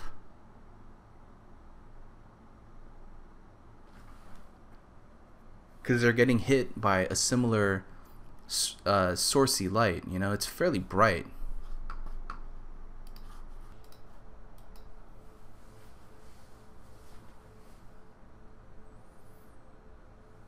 Add a little bit more contrast here and highlights.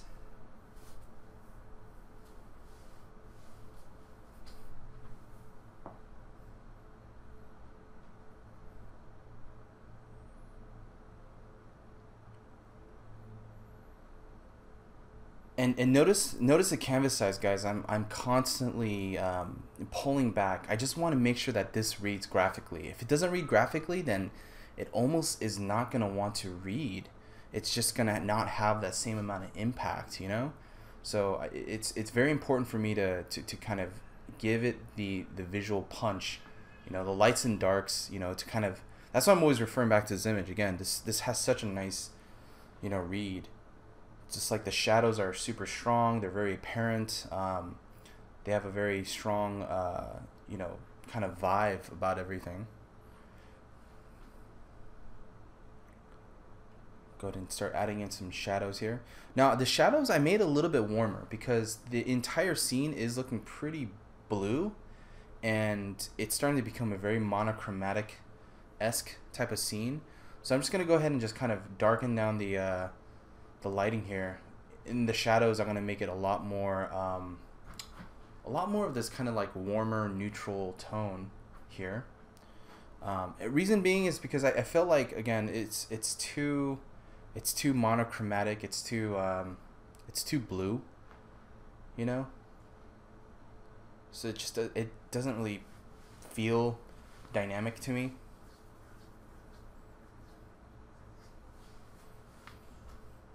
Maybe even the light here can be a little bit warmer. Because like the thing about this kind of environment is we have a very blue, a blue light source, and there's blue accents, and if the shadows and the highlights are blue, then it's just gonna look just ridiculous, you know. It's just too much of the same tone.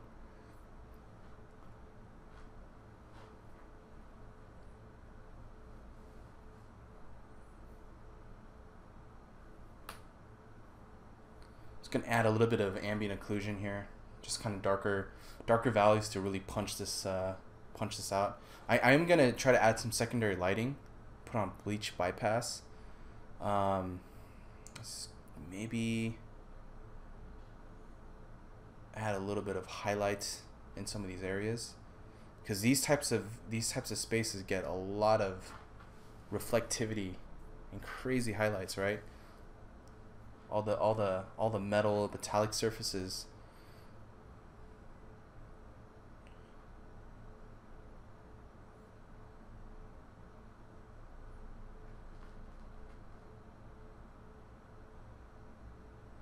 Hit some highlights here, maybe some highlights from the lights here.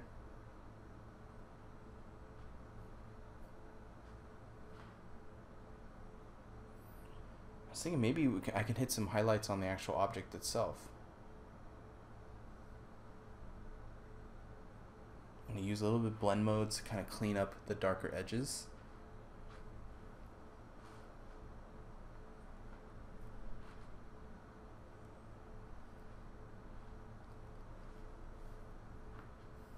Just get some highlights on the tops of these the mannequins that are on the floor, because it's getting a little flat, the lighting.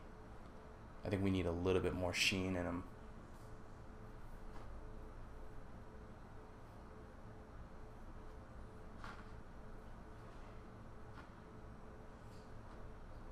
I think the only other thing that I'm missing is in this part of the image is definitely a little bit more light on that character. So I went ahead and just copy merged that layer, and I'm gonna just make a little mask and just paint the highlights in.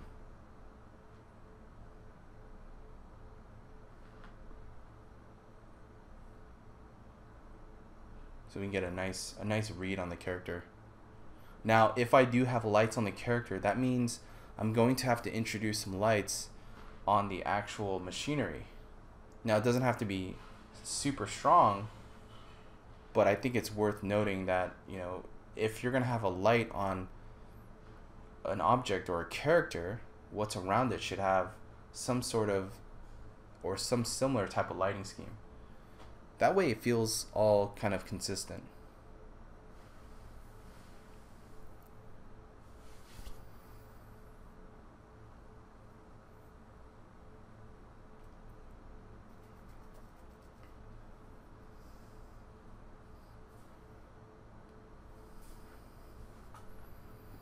Let's go ahead and put this on,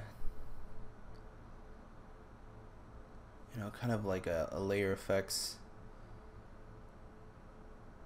And I'm just going to go ahead and start revealing some of that highlight.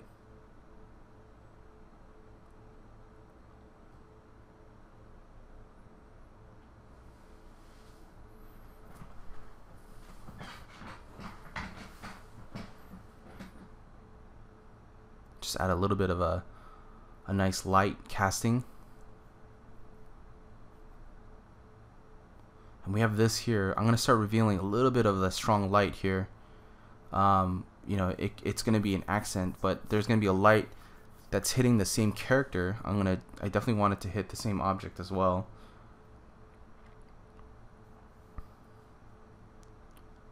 And maybe some of the instrument panels here as well.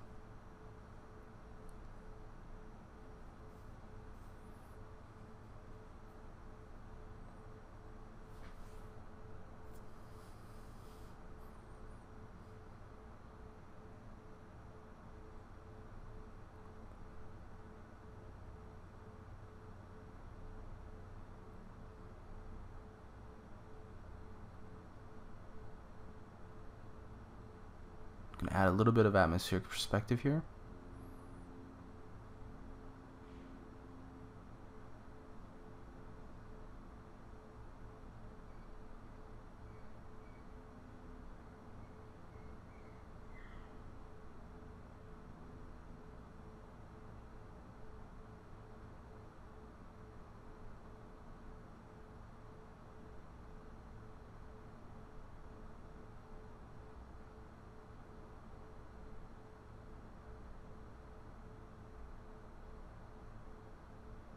Gonna punch a bit more contrast on these guys. Just gonna copy merge it so I can punch a little bit more contrast here, using maybe overlay. Overlay is a great way to kind of introduce or add a lot of nice contrast to an object. And what I mean by contrast is just like to intensify the lights and darks. So depending on which value you choose, it will affect the light or it will affect the dark.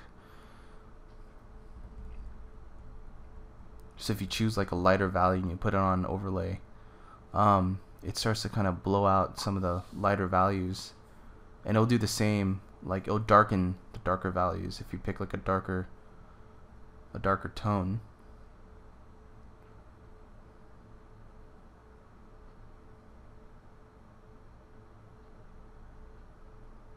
Alright, let's double check. Get a little bit of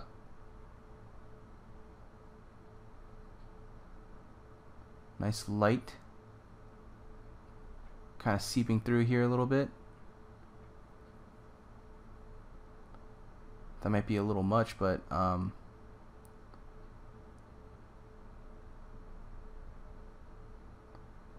go ahead and add a little bit of shadow here. Put on overlay.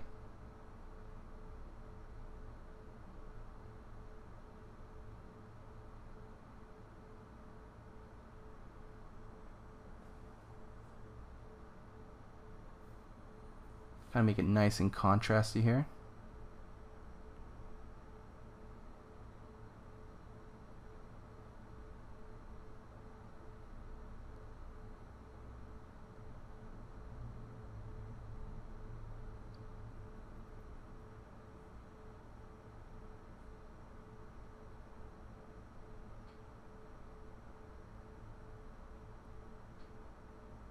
Add a little bit of just a little bit of like reflectivity from the characters. A bit.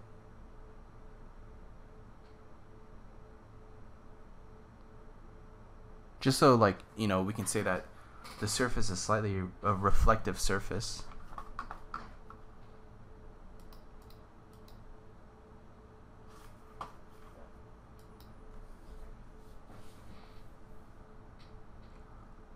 Gonna slightly darken or lighten up that area a little bit and slightly give it a little bit of a darker punch.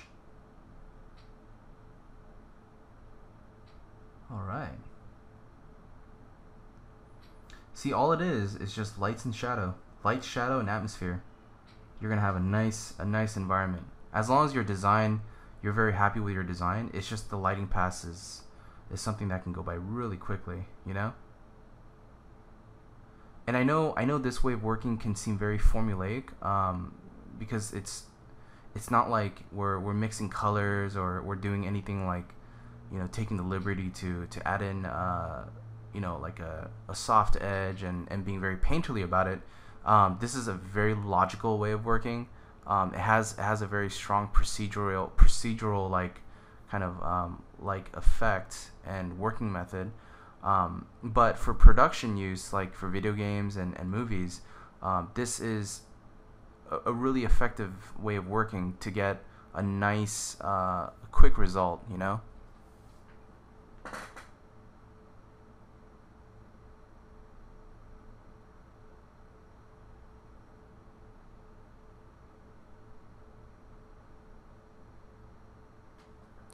Add some tubes, you know, because it ain't sci-fi if you don't have tubes, man.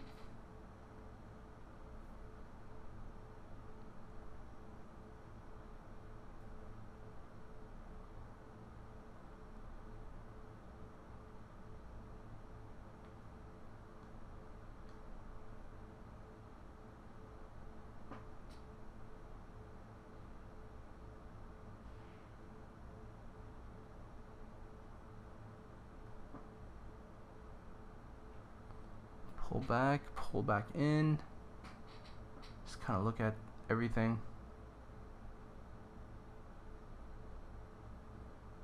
Gonna put another light effect. Maybe another one overcasting this area here. But I'm gonna go just a little bit deeper blue.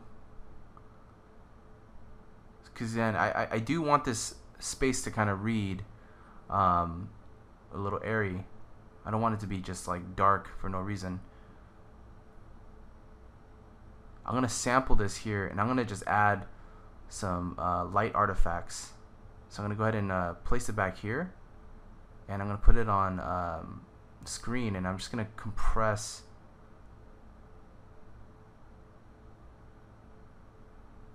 the values here so we can get a lot of nice little cool little artifacts. And these are just like little fakey reflections or, you know, stuff like that that I can just add, like, you know, even up here it's like, oh, that's kind of cool. Maybe there's some like weird reflectivity that's happening from a light source. Maybe even over here, that might be kind of cool. And all I'm gonna do is from this point on is just kind of erase away what we don't need.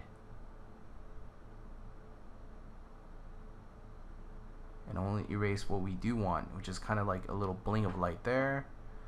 Let's go ahead and erase this away. Let's maybe add just some light behind those characters. So I'm gonna make a selection behind and just kind of reveal it. There you go.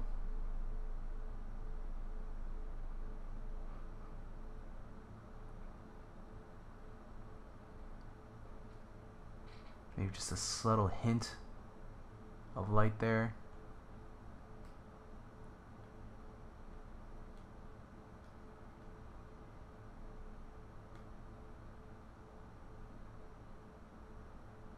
Oh, we got some weirdness going on here.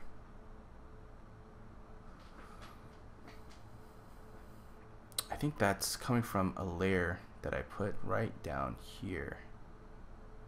Let's go ahead and try to fix that.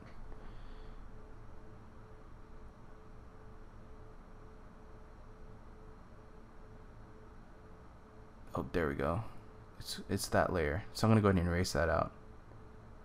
It's causing like this weird like line effect.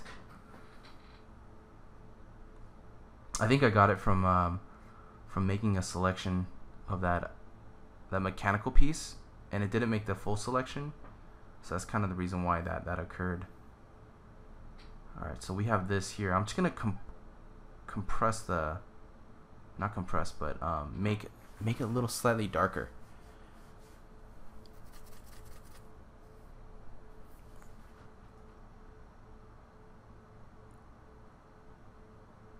All right, let's go ahead and copy merge.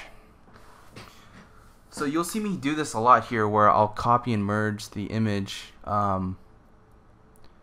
And what I'm going to do here next is I'm actually just going on directly on top of the piece, and I'm just adding in some cut lines. You know, just some things here and there. I don't know if I want to add this here, or maybe it's like a cut line that's kind of running across this way.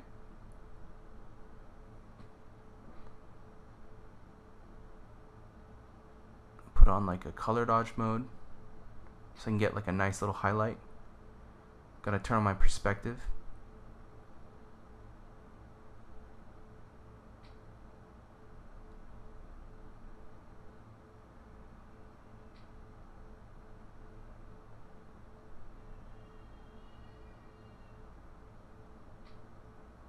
There we go.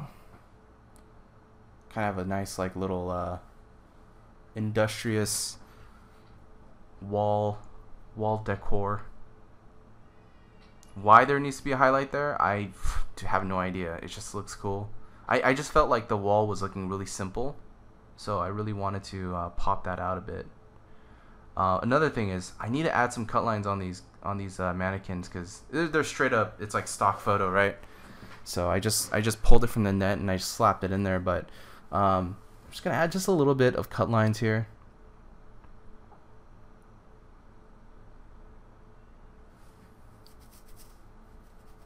Maybe some like weird eye socket thing. I did like the concept or the idea of it having a simple blank face. There's something pretty freaky about it. So I may just leave that as is, but I'm gonna just add some obvious like cut lines for the joints and stuff.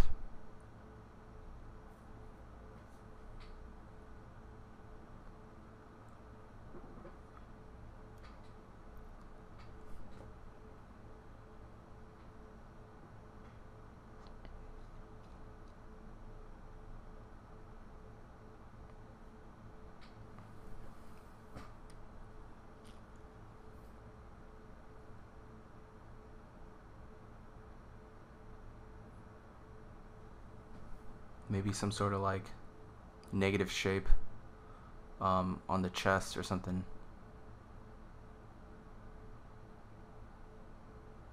Actually, this is getting a little too fussy. I'm gonna just go ahead and erase out some of this stuff. I don't think it needs to be too complicated. I actually prefer much more simple designs. I think it just looks a lot cleaner.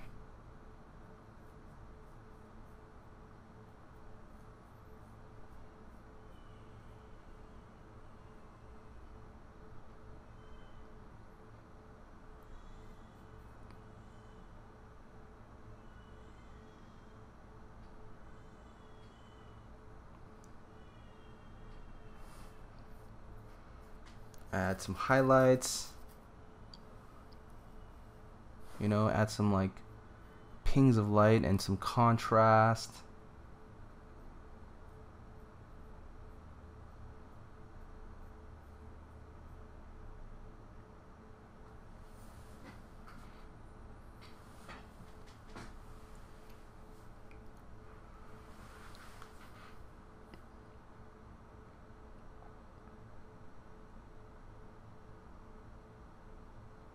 I I think we can do the same here.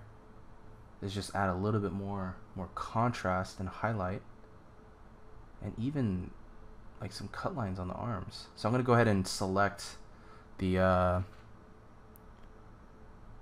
brighter value here.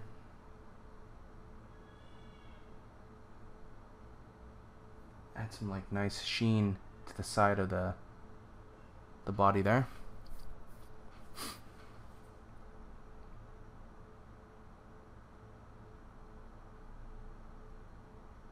There we go. Let's compress that so you can kind of see a before and after. See, small tweaks, right? Nothing major, but it's just like these tiny little, you know, adjustments just go a really long way. So here's something I'm gonna do. I'm actually gonna go to match color, and I want to just match it to our photo ref, and I just want to see how it looks. Like this is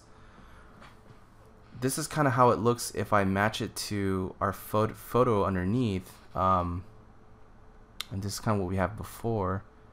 And I do like elements about it. I can't quite pinpoint what it is. It just might be the overall tone.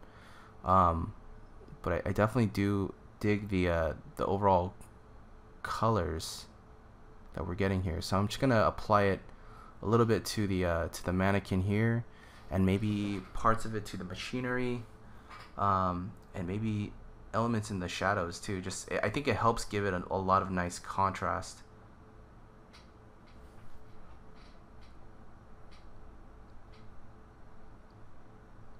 I think match color and color lookup are my favorite tools so far to play with in Photoshop. You get such nice color variety.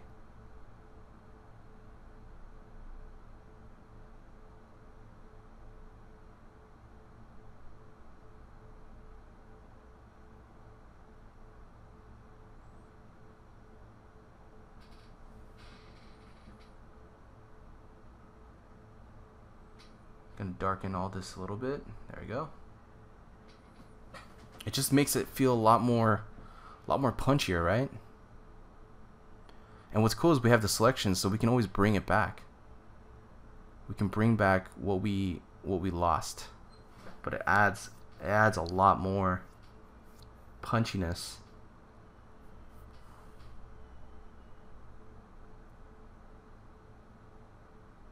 Bring it back a little bit here. I can even bring it back just in the highlights too, if I feel like we lost too much. Alright guys, so we're basically at a little over 2 hours into the demo. If you guys have any questions in regards to what you have seen, any questions in regards to whatever we covered and didn't understand, please feel to give me an email or message me on Facebook. I'll try my best to get back to everyone. But yeah, this is pretty much the extent of the demo. We've kind of covered, using a 3D base to start plugging in some of the textures that we've made from photos. Started balancing out a lot of the materials that we started slapping in there, and last but not least, once we started getting in a lot of the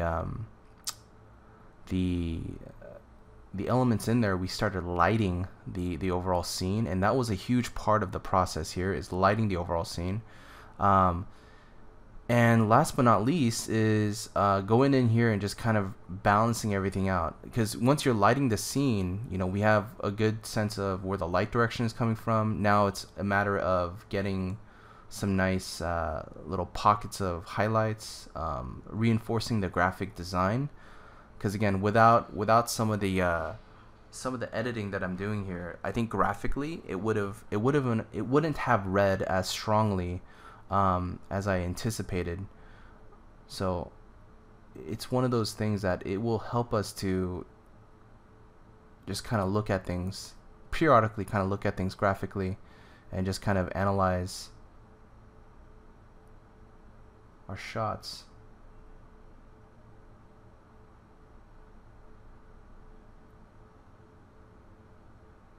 Just adding a little bit of punch here.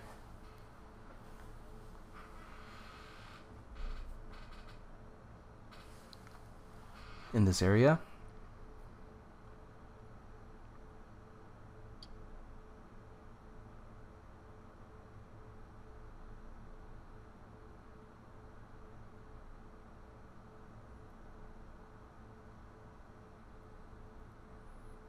just a bit of light right there. And again, the things that I'm adding is just kind of like these accents of cyan, and some deeper tones. It's kind of like a stylization, but I really like just the way it kind of makes the colors feel a little bit more rich by adding that stuff in.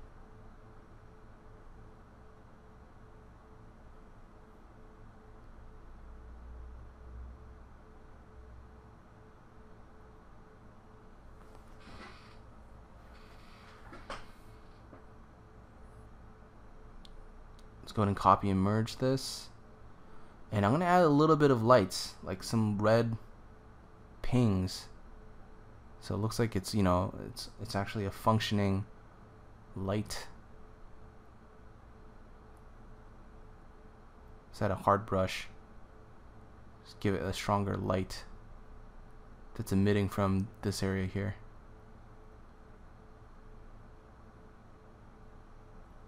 There you go.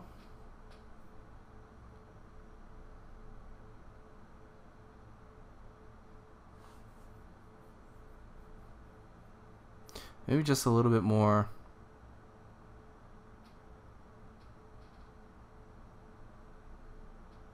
Maybe a little light or highlight or something on this piece. I'm gonna go ahead and try to find where that piece is. Let's see here. I'm gonna make that selection here. Turn back on this layer, and I'm just gonna add a little bit more contrast to that piece. So I felt like it was getting a little bit too washed out.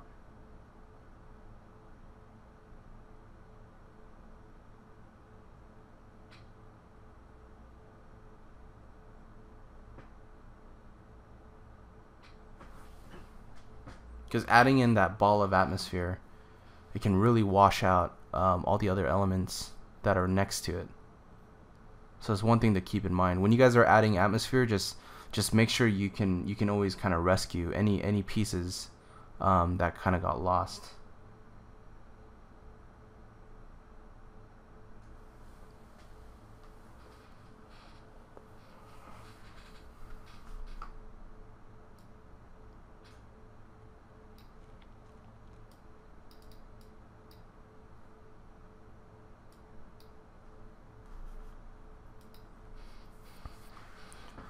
Adding in some like more some light, some color that can kind of roll off a little bit.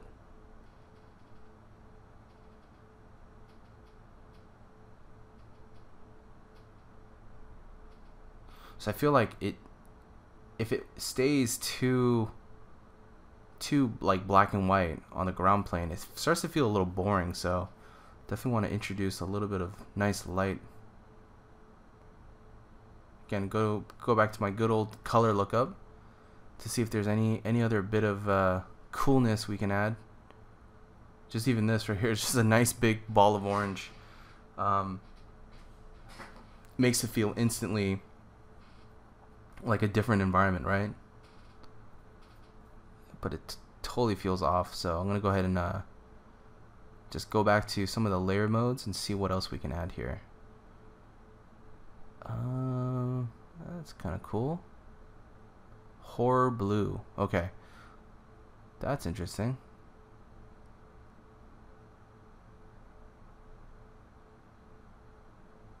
It definitely makes everything feel a little too crunchy.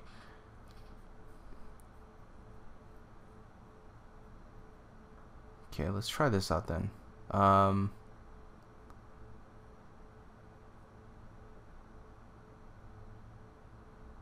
I like what it's doing on the mannequins, which is pretty interesting. Let me go ahead and select the mannequins. I think because it adds a lot of nice contrast. It's kind of what I like about it. And it's adding a lot of nice temperature shifts, and the temperature shifts go from like cool to warm, and it's kind of cool. Oh, that's pretty cool too. it's actually giving a little bit of a nice, like, warmer, like more blown out, but slightly more warmer tone there, so it's not so cold.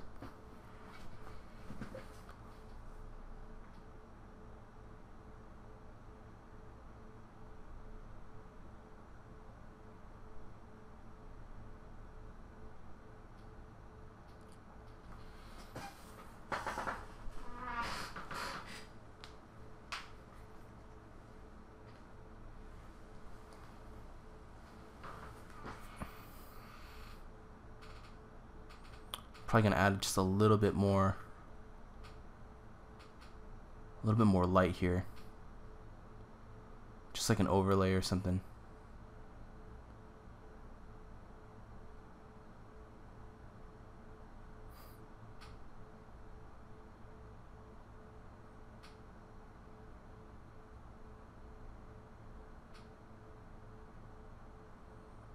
Just gonna go ahead and just kind of brighten some of this stuff up.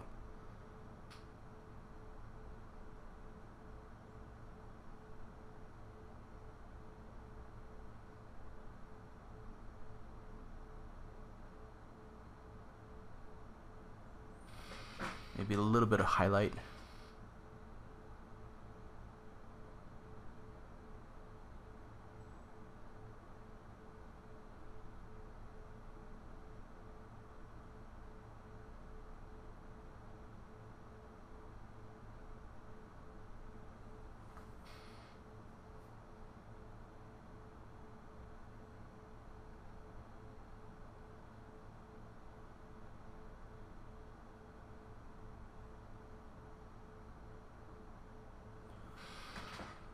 Alright, cool. A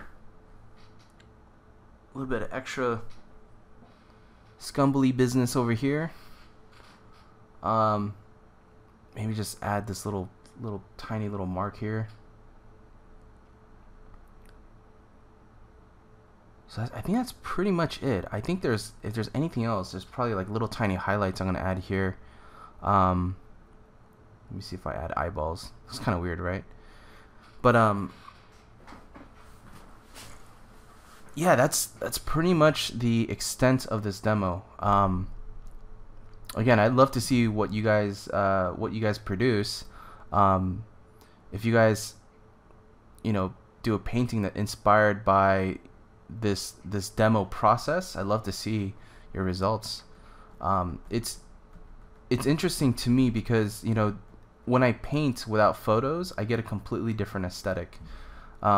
As opposed to painting with photos, I get a very particular look, and when I paint with a certain other set of tools, and I get a completely different look. So this experiment and this kind of way of working has always been aesthetically very interesting to me, because it kind of affects my sensibilities in terms of the way I kind of approach setting up the composition, the design language, and overall kind of vibe of the space. And I think when you start intermixing the two, you start to kind of get an interesting balance or a sense of like what you could actually kind of put together. Let's go ahead and just kind of simplify this area in the back here. Just kind of punch it out a little bit. And a lot of it's just like simplifying. It's like, okay, let's just simplify this. I don't know if it's too much, but sometimes the simpler the better, because your image is going to want to read. It's going to read a lot more stronger.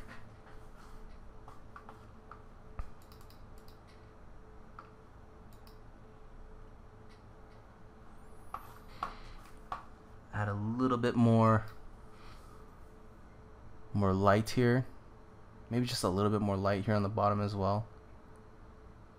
It's actually been tweaked a lot, because before that light was very warm, and now I've decided to make it very, very cool. I think now the foreground is cooler, and the background, as it recedes, gets fairly dark.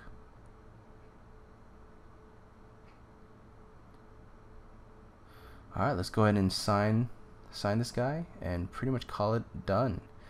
Thank you guys for watching, and I look forward to seeing you guys in the next session. And if you guys have any questions, please give me a shout out. Thanks again. Have a good one, guys.